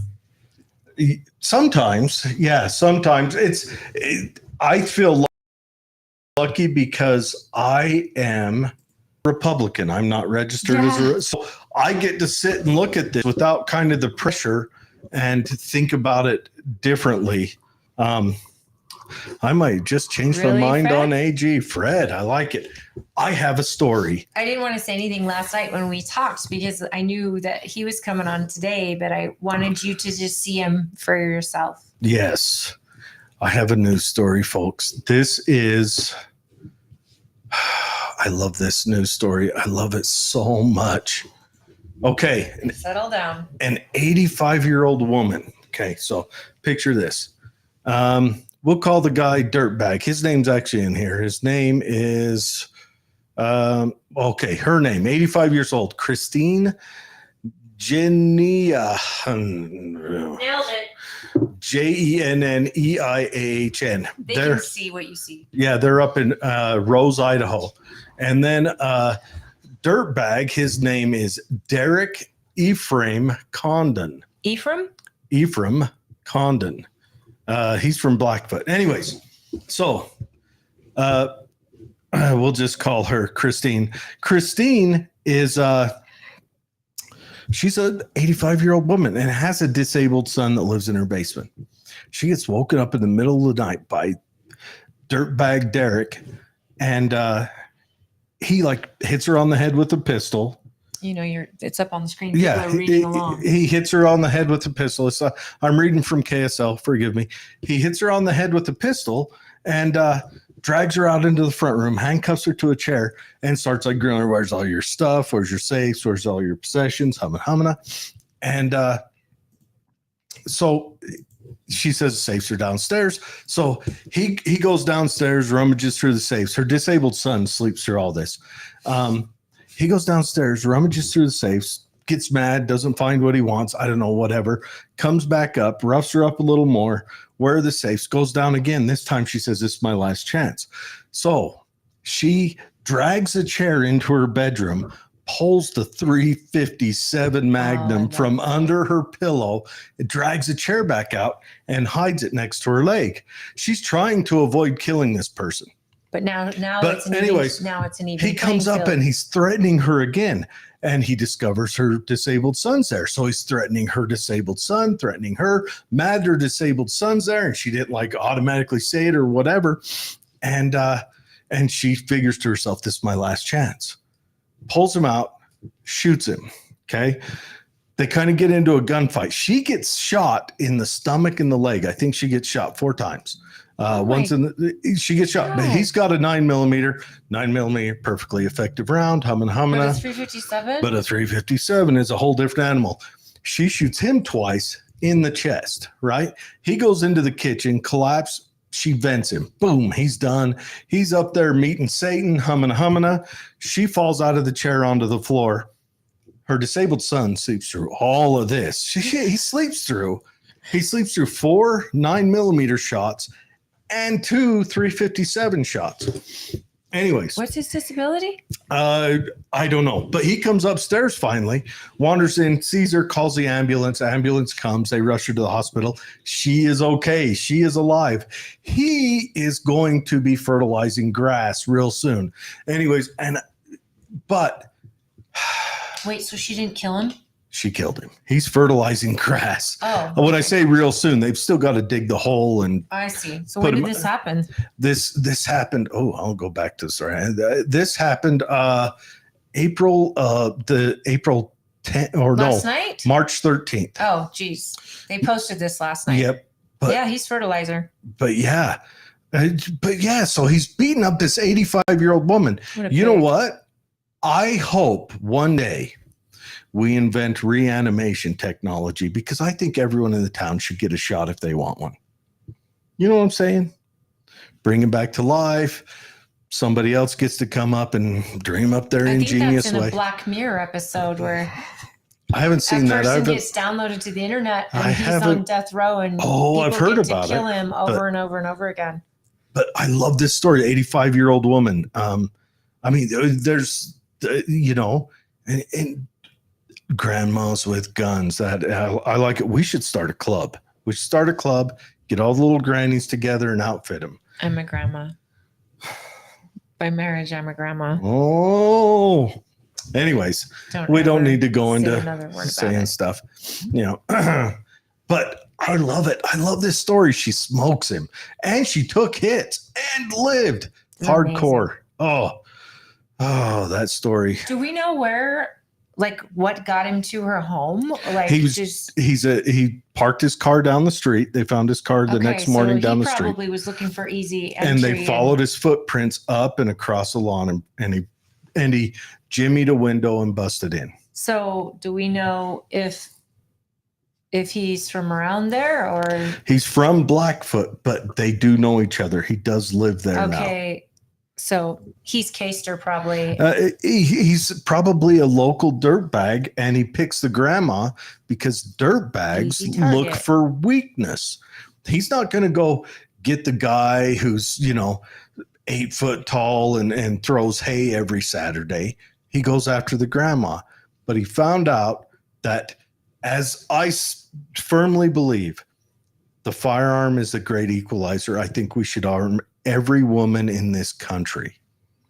I want Every to. sane woman, please. Okay, every sane woman in this country. But I do not. I want to see the assault cases on women drop to 0. I want to see that. And I hear people crying all the time. Like when I watched that debate between Hogg and Cohen. That's what we were talking about at the beginning of the show, in case you missed it. Spike Cohen's debate with David Hogg was at Dartmouth, and it's shared on our page. So we'd love for you to check it out if you want. It's the Second Amendment debate. And then it's on our page, or go to discuss it again. SpikeCohen.com. It's a pretty good debate, libertarian versus progressive. But what I think sometimes is missed when people seek safety alone, I think they miss the point that when they seek safety and security and all that alone, but they need to give people the individual right to defend themselves, because I think a world where you're allowed to prosper, you're allowed to grow, you're allowed to do all that has to have some danger involved in it. If you want to be in a padded room, you can be in a padded room, I think but you'll it's never a symptom, grow. right? It's going to have danger because that's what individual liberty is Yes. the ability to make decisions, and you might make bad ones, but that person you're making that bad decision against may be armed and ready to defend themselves. That's what I want. I want all the, like when that guy that pretended he was in the military that killed that University of Utah girl that they made a big old stink about. Had she oh my gosh, had a firearm, horrible. And be a she'd different asked story. for help so many different times. Yes, she asked for help that day. So many times. And that just started out as a simple stalking charge, and then calling police. What do I do? He's asking me to meet him somewhere privately, and then attacks her just out in the daylight while she's on the telephone, and her mother hears what's probably her last. Yep. So I'm sure that's O'Malley May. No, it is Fred. O'Malley May, Fred Beach. Last night, Jesse Kelly talked about how there is zero crime at gun shows. No shoplifting, no theft, no arguments. That is 100% correct. And it's been proven in state after state. Constitutional carry has never upped the crime rate, but the crime rate always miraculously drops down a couple of points. And yet when the most gun restrictions are enacted, that's when crime rates go up. And when I talk about that Ohio one, I wonder, because there's two cities in Ohio, Juniper and Cincinnati, whatever, but I wonder if those cities don't have ordinances that restrict gun ownership, which is why their rates actually stayed the same or went up, but everywhere else it went down. But yeah. But no, I love that story. And someone in here says they go after old people. Where's it at? Where's it at? They go after old people. Old people are definitely preferable targets. They have drugs and cash and jewelry, and they think they're harmless and easy targets. But Granny with the 357. So I have a 94-year-old grandma. Now, granted, my uncle lives there. He's not disabled. And if I remember, he has a couple of choice things in his house. But I wonder how I could get my grandma. I don't think I could get her with the 357 because she might weigh 45 pounds. But she's like 357 ounces, maybe. She's a tiny. She's smaller than Tina is. Yeah. Easy, Granny. Well, if she heard me call her Granny, she would yell at me next time she saw me. Well, then don't do it, damn it. You can tell her I yelled at you. When I was a kid, I used to call her Granny when we'd watch the Beverly Hillbillies, and she would get so mad. You know, I was excited to talk again about how many citizens that came out to our event last night. Oh, it was good. I was so excited because I got to see your dad there. Yeah, the old man was there. And Mayor Critchlow, of course. The good mayor. And the good mayor's got your kids entertained the whole time. They're swinging on ropes. They're driving the fire truck. Yeah, they got to ride in the water hauler. They loved that. My kids have gotten to spray the hose because of him. He's like, hey, let's go outside. I'll let you spray the hose. And I'm like, not at your sister, please. He is an asset to that city, 100%. He's kind of an asset to the county, easy. Do you know what Rachel Terry's husband said last night as he was leaving? He said, it's so neat to come to a county that feels like, I know how many people live here, how many delegates you have. But when you're talking to the mayor and these people all know each other, and he's like, it feels like I'm in a really small town. And these delegates are asking me really hard questions. They're not just, so you're going to tell lies or are you going to do what you say you're going to do? It's not. They're asking him, what does your wife think about this and this and this? And it's so in detail that he says, I'm just blown away at how amazing this community is. And he's a very nice man. I like her husband a lot. And every time I see him, we end up talking about a little bit of hunting. Yeah. Yeah. Yeah. We got some good, you guys, we got some good candidates, and there's some, Yeah. it's going to be Seriously. a tough deal. And only a couple are going convention only. So, you know, if you really want to get behind one of them, it's important that you talk to your fellow delegates and let them know what you think of your candidate. By all means, have a private conversation with this candidate and really question him a lot. Someone like Frank, who's actually in trial until the 19th, whew, that's cutting it close. But again, he's a practicing attorney. He's going trial hard. attorney. O'Malley May says, I just saw a video of an immigrant from China confront Hogg on gun ownership. She Saw lived that there. too. That was at that debate. That lady, she actually ran Communist China. She ran for Congress. I think she moved over here to Texas, met a husband, snuck over here. Her story's amazing. She's been on Tim Pool and told her story. She's amazing. She snuck over here, but she moved to New Hampshire because she wants to live the principles of liberty. She wants to live them. And New Hampshire is where the libertarian movement is really running strong. So she moved up there from Texas, and you can find pictures of her on the internet. She gave him a history lesson Carrying on a gun. Mao and about the 60 million. Like, people don't realize the dictators of history are way worse than Hitler was as far as death counts.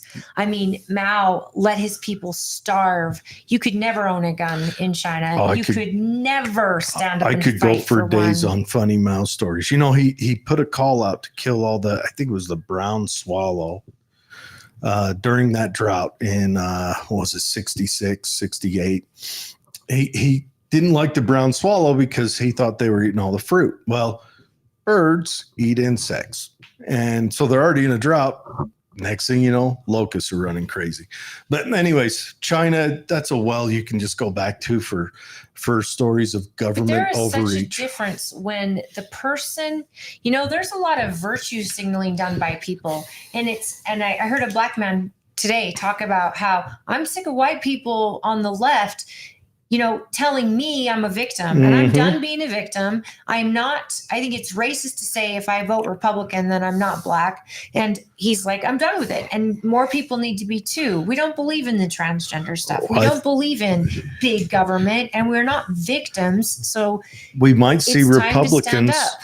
take a lot of the black male vote. I don't think they're quite there with the black female vote, nor the white liberal female vote. I think not the white liberal, but this is what they're saying is stop defending me. I can defend myself, and I'll vote for who matches my values. And that's something even the legal immigrants are voting conservative.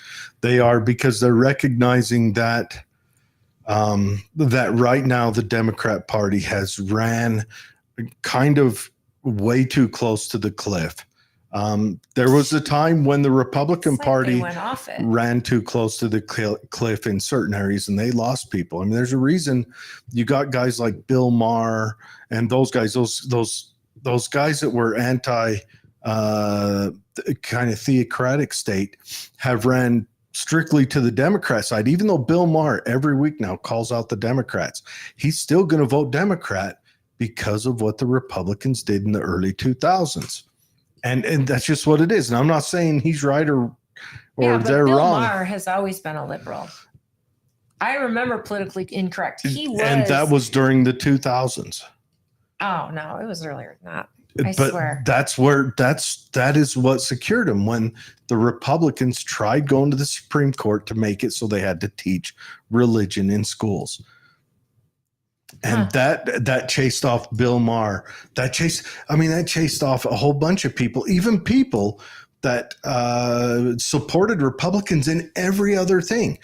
But the Republicans are coming back. They've got a more nominal message, while the Democrats are going kooky town. They're like, okay, we need a rainbow flag at our embassy, and transgenders are the only women, and you natural women, we're going to have to make up a new name for you. And we want to make sure that, you know, when you go into the bathroom that you have to look at a gentleman's twig and giggleberries. Trump talked about states' rights and the abortion deal. And I think that the abortion argument has hurt the party. Yes. In a lot of states where maybe they just were like, hey, you know, we don't want to we don't want an all-out ban.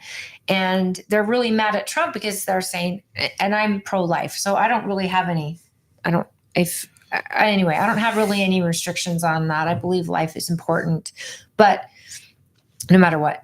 But Trump just said, look, states' rights. And that's exactly what he should have said. Yep. Because as a president, you're asking him to get rid of one ban and put in another. And that's not what he's supposed to do. We're asking him to give it back to the states and let the people choose, so that the people who agree with a 6-week, a heartbeat bill, those people are held accountable at the level that makes that law, and not the federal government gets to decide that you can have one 2 months after they're born. Very true. So Very true. he handled it right. And I people love the are 10th. bashing him about it.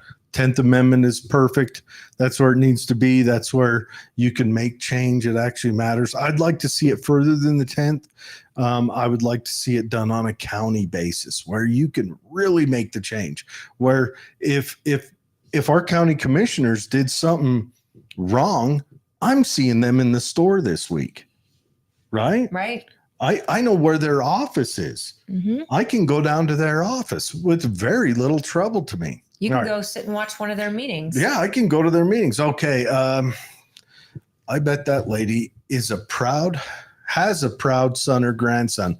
You bet she does. Hey, she became American pretty early. She might even have a daughter. I don't know. I'm probably talking about the grandma who introduced Dirtbag Derek to the .357. Oh gosh, well, man. we know she has a son. He was in the basement.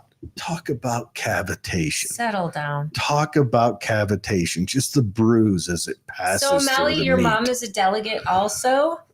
Oh, but you guys disagree Spill on the candidates. tea. Your mom is a sweet lady. I'm sure she's not near as spicy as you.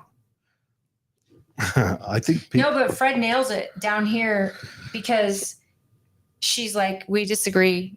My mom is awesome, but he's like, do you think she'll do what you tell her to do any more than what she tells you to do? Like, that's a really good point. I actually, our moms raise us to be really bossy and really strong, even if it makes it against us sometimes. Yeah. Fred says, is it Fred that says this? Anyways, we don't like being lumped into categories based on race and religion, sexual orientation, etc. Mallory, be nice to your mom. Congratulate her for becoming a delegate. She'll learn on her own the hard way who to vote for over time. Yeah, we don't have time, though. My mom is awesome. Yes, she is. I've met your mom. She is a lovely lady. Do you think she'll do what you tell her anymore? That's one you just read. She is. Now there was one thing, I don't know, was it Fred that says 357 grandma? I say we get our stuff together and we buy grandma a leather jacket and put a big old rocker on the top, .357 grandma, let her get through this trauma shoot first. Till it hurts. That's true. Because I'm pretty sure this woman's probably shaken to her core. I'll bet she is. You know what? And I'm putting this general word out. It's up to communities to start taking care of their elderly and start watching out for this stuff. We can't expect the police to be there in odd, weird situations all the time. So true. Pay attention to your neighborhood. On our neighbors too. Yeah. Wave to your neighbors. Get to know their names. I mean, even you just wave to them. Hey, how you doing? Whatever. But we need to, as a community, we need to start pulling back together again and getting to what we were, 30, 40, 50 years That's ago. it, guys. What makes us feel like a small town is that we get to know each other. And I mean, I'm in a room last night with 100 people that I don't agree with. I mean, we have competing candidates on the aisle, and the whole time I can talk to every single one of them and find out what it is we have in common and go on about that. And that's what's missing. The media wants us at each other's throats. That only helps the government grow. And that makes the media more money. Absolutely. The media right now, I am 1,000% convinced. Sorry, I got to the word eventually. You think I was drinking already. Next weekend, I'll be drinking I just brewed a jalapeno lime Pilsner, and it's ready to go in the keg right He's now. not going to break it this But time, I right? can't. No, it's already done. All I've got to do is put it in my keg, but it can't go in there yet because I can't get CO2 filled till Tuesday, and I've got to have the CO2 filled so I can purge You the don't make oxygen. it in a and charge bathtub it. though, right? No, Okay, good. but I am excited for that. So I'll be drinking then. Then I'll have a hard time talking. But I am. I feel like Yeah, I agree, Fred. What did he say? He's just standing outside talking with Jared, thinking about what a perfect place for a boy to grow up in. Dude, Grantsville was awesome, but I was not a perfect boy. I was a rather troublemaker young man at that time, and we can tell stories about that another day. You also had a community of people that always knew when you were in trouble. I'll tell you what, the police chief down there, Chief Skinner, when he would pick me up out on my doing not so good things, I hope you never brought a gun into anybody's house. Would take me home to my dad because he knew that the punishment from my dad would be well-rounded and sound, and he didn't want, and I wish that our justice system thought about this now, he didn't want paperwork that stuck on me as I grew up, because I grew up and became a active member of the community, joined the military, did all that.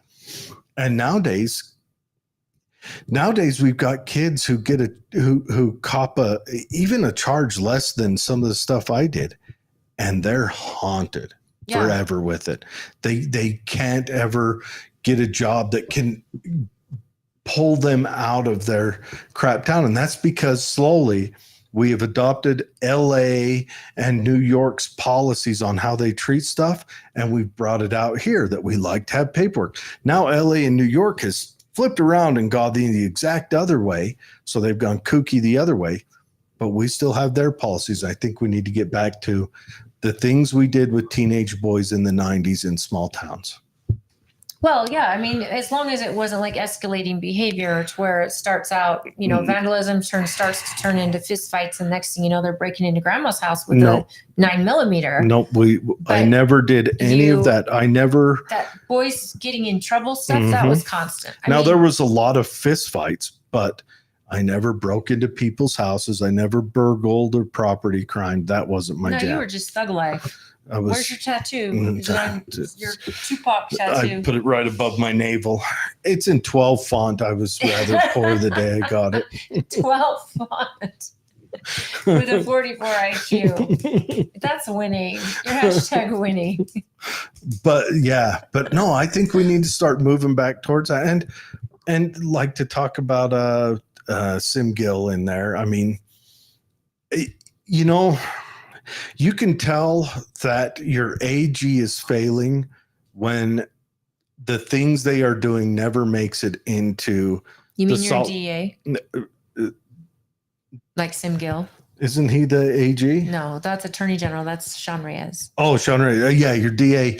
You can tell that they're failing at their job when the things he does never makes it into the Salt Lake Tribune, because right now the Salt Lake Tribune will demonize you if you do your job as a DA. Do you remember when they vandalized the district attorney's office? The Black Lives Matter. They folks? threw the paint on the. Yeah, and he's like, "We're not going to stand for this. We're going to get to know everyone." And then did absolutely nothing. Crickets.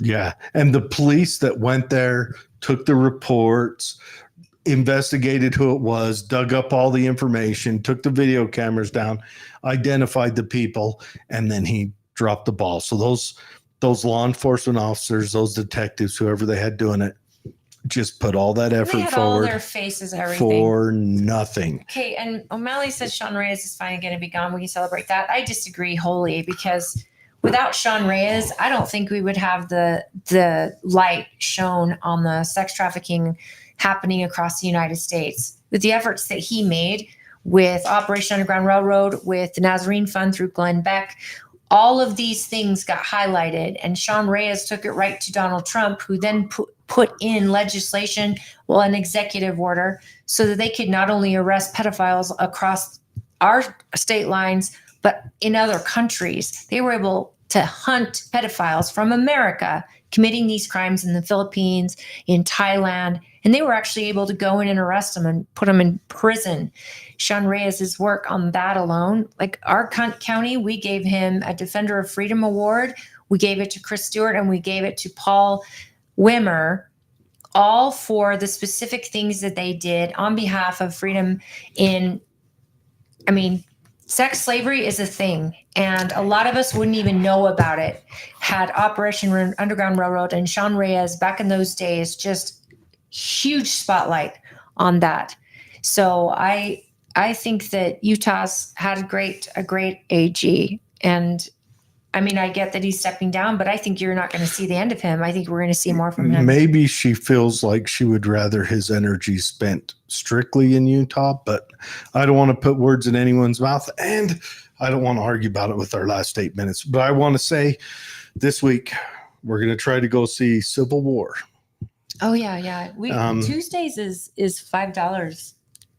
Where at? Everywhere at participating theaters, and our theater participates in that. Okay. Or would you rather go into the Megaplex at the Valley Fair? Or even Gateway. Valley Fair is close, and they've got recliners.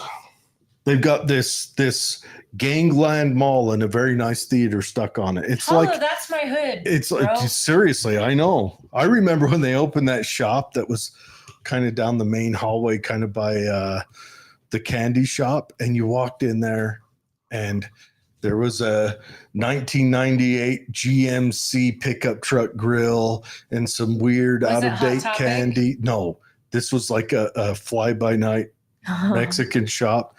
And I was like, welcome to Valley Fair, boys. Yeah, it was fantastic. That was my stomping ground. My parents would drop me off there and pick me up hours later. And what's so funny is there was always like fights there and everything, but that's just high school.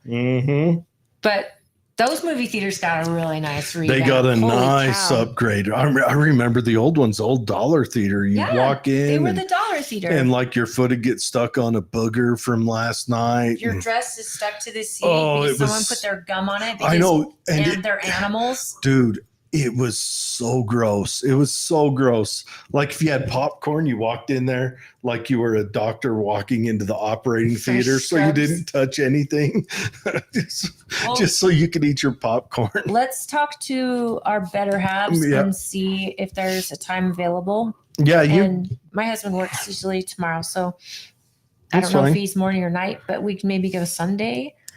Or do you work? What days are you working? Well, okay, Sunday it'll have to be at night because I got some planned Sunday day. Tomorrow is range day. We could go tomorrow night. Yeah, maybe tomorrow. But range day, I imagine we'll go a little bit late. I mean, I've got some poll with the boss on range day, so I can work that out. But yeah, go see it. Bring back a review.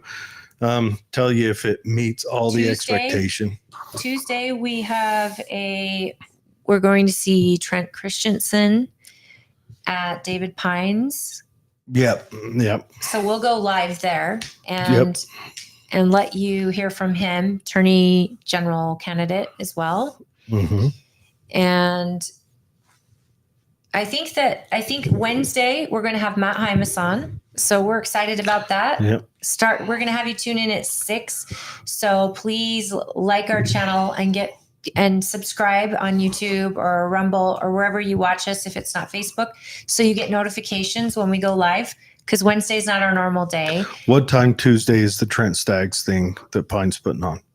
That's not Trent Staggs. And it's not Trent Staggs? Who is it? Trent Christensen. Oh, Trent Christensen. What time is it? I'm not sure, but we'll advertise it beforehand. It's not a big event for people to go to. It's a small cottage meeting, and he invited us to go and film it so that we could get it to the delegates. Oh, okay. I'm not sure how many. We'd have to ask David Pine, but anyone who remembers David Pine on the show, that show scared the hell out of most of us, and that was cool if you're into that.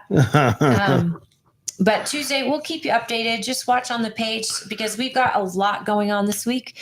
But Thursday, 2 more weeks, and Holly will be able to take a breath. Yes. And in the meantime, I'm running for national delegate for Yes. District 2. So state delegates from District 2, if you trust that I could represent you on the national stage, I would love your vote at convention. And there's only a few of us in the race of that. There's a lot of people running for abroad. So they're running for all the districts, and there's alternates, and David Pine actually is an alternate because they filled all the seats. So they filled the alternates now. Now they're just doing the election, huh? Now, yeah. What I'm assuming is that they just got enough people to serve as alternates. Okay. And they were like, well, there's no competitiveness in the alternate group. So Good. it's all of us that are asking. And I'm hoping that Donald Trump will give me his endorsement like he did last time. That was incredible. Well, what we're going to do is, so now that we're through this, we're going to you'll start seeing some Democrats and other people come on the show. Now that we're through this, we'll still have Republicans, but we're going to start filling days because there won't be this rush to try to get everyone all at once. So we're going to have David Pine back on and give us a good scary story. And we're going to have an old man named Paul come on and give us some more scary story. Paul brings some heavy story too. You haven't witnessed his stories, Paul but Mallory's dad. Oh. Yeah. Well, I didn't know if you meant Paul Wimmer or. Oh, no. And I also talked to Sheriff Wimmer, Mhm. and I said, hey, I'm wondering, can we get you to come on maybe 2-3 times a year and just kind of give us an update on how the county's doing crime-wise and things to look out for, you know? Absolutely. Yeah. And he said yes. So I think we should start working on that, setting it up. I think even if we had like a sheriff's a 20-minute section where he just come on and said, all right, this is what we're seeing an uptick in. So watch out for this. Here's things you can do. I think we should do longer just because not only can he give us like an update Well, on certain areas I'll of do the as long county, as he wants. but then I'd like an update on the jail. And I know that's something that the sheriff is I know budgeted law enforcement with, don't usually like to go long form. Oh my gosh. Paul Wimmer always has to be cut off of speeches because he talks more than we do. No, he likes to chat. Yeah, well, that's He what we do. Doesn't like to long form. He doesn't like to go in depth. But no, I'd like that. Okay, Fred just started the Going Home series by Oh, nice. Yeah, that's a good book. That is a good one. I like it. When do you guys have time to read books? I think you'd like this series too, Holly. Is it on tape? Yeah, you can get it on Wait, tape. does my truck have a CD player? I don't know, but you can also get it like Audible? phone style, yeah. Or I'll bet it's even on YouTube too. But anyways, all right. So that's the show for this week, guys. We will be on Tuesday live from the cottage, Humana. We will be Fred, on. I'll reach out when I get a time. Yeah, we'll be up on Wednesday with Matt Hymas. We're in the works with Sheriff Wimmer. We're going to get him on. I would like to really an update, kind of do a tell the citizenry how to. I would do the exact same thing on that commute thing. Oh yeah, I loved books on CD when I was commuting down to my mom's house. Become a handyman that paints. I listen to stuff all day long. We also, with Matt Hymas, I hope you guys will tune in because he's actually our incumbent who's on the school board, the state school board, and he is running against our last two guests, Monica Wilbur and Camille Knudsen. And I mean, I told you full disclosure when I first started with Monica was I am personally friends with Monica. I am personally friends with Camille. I respect both those women highly. And I love my kids' school where Matt Hymas is actually the principal and administrator. There's two schools that are tied together. Each school kind of has a principal, and then it has a Hymas. And Hymas is like the top principal. So he's like muscular principal, and then these lesser principals. No, Hymas is the principal of the elementary. Oh, and yeah. Marston is the principal of the junior high. So who's in charge of both of them? He's on the school board, and then he's administrative as well. So he's like the administrator. Like so confusing. But what we're doing is seeing what his principles and the things that he's fought for on the school board. I get to see them in practice in my kids' school. Mhm. So I have some great questions for him, because I'm like, why are public schools not following your lead and what you guys are doing so that you're actually educating the kids to their level rather than teaching them all like they're the same? And he's so interesting, and I'm really looking forward to the interview. So we got him on Wednesday. We had a great turnout last night. Thank you for showing up, Fred. And thank you to all of you delegates that showed up, and you precinct chairs and vice chairs and citizens. Thank you for tuning in and showing your support both to our show, but also to thanks for these joining us. candidate events. It's so cool. It's so cool to watch our community reach out and really put these candidates, up and challenge them. And some are meeting the challenge and some are not. I mean, I'm hearing people and what they dislike or like about candidates. And I really am so proud of the work that's getting done by our delegates. It's incredible to watch. Yeah.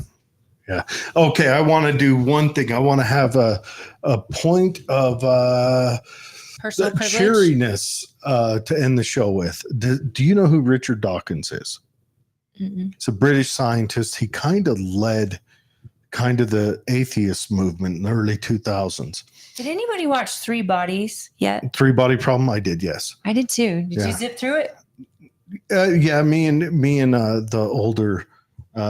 Did you get everything? Like, did you follow it well? Yes, but I've also known about that book for a while. But anybody else? I'm just curious because I really enjoyed it. Yeah, it was interesting thought. But I want to. Do you guys? Richard Dawkins kind of led. I mean, he used to debate Christians all the time, and he was part of that new atheist. He was actually a part of the Four Horsemen. Netflix. For you guys who know who those are, they were an atheist. Sam. 3 Body Problem. Anyways, no, this is serious. This was supposed to be the joy you were going to bring us. Yeah, but no, he came out the other day, and he was talking about how he is culturally Christian and he doesn't want Christianity to go away. He's an old man now, so maybe he's getting close to the end. He start recognizing. I did see that video, actually. What if I bet on the wrong horse? But no, what I think he's recognizing is the change in England from all of the Muslims are bringing over. The moral compass. And he's seeing that their change radically redirects England's path that they've been on for thousands of years. And so now he's like, wait, I've got to fight for Christianity. And this guy was so against it. And he He said, was here's hard. the difference when you live in a society where you have to love thy neighbor and you have to not steal, and that a woman and protect your body's a temple and your freedom's important. And when all that goes away, you're always living in a No, threat. I hate to say it. One of the things England's fighting against with the Muslims, they want to keep drinking. That's one of their big fights. Douglas Murray's on that fight. He says that will happen to you, Jared. I'm already there. I am a Christian-loving atheist or agnostic, whatever you want to call it. I fight. I will fight to keep churches alive. I will fight to keep churches from being taxed, because I recognize that's a double-edged sword. Most leftists don't recognize that if you tax the churches will be drawn into politics openly. But I love church. I love religion. I support it. I want more of it. And I think I see what it does for communities. I'm just not a believer. And for individuals, you see that people feel something from it, and it makes them better stewards in the community. Yeah, and it works. Honestly, I think it does work. And people, the beauty of our country is you get the freedom to believe it or not, and believe it how you choose. Yep. And I want religions to handle welfare. Everyone, that's the show. Good night, everybody. We love you. Night. Happy weekend. We'll talk, and you're just like Nietzsche. Yes, I just need a bigger stash.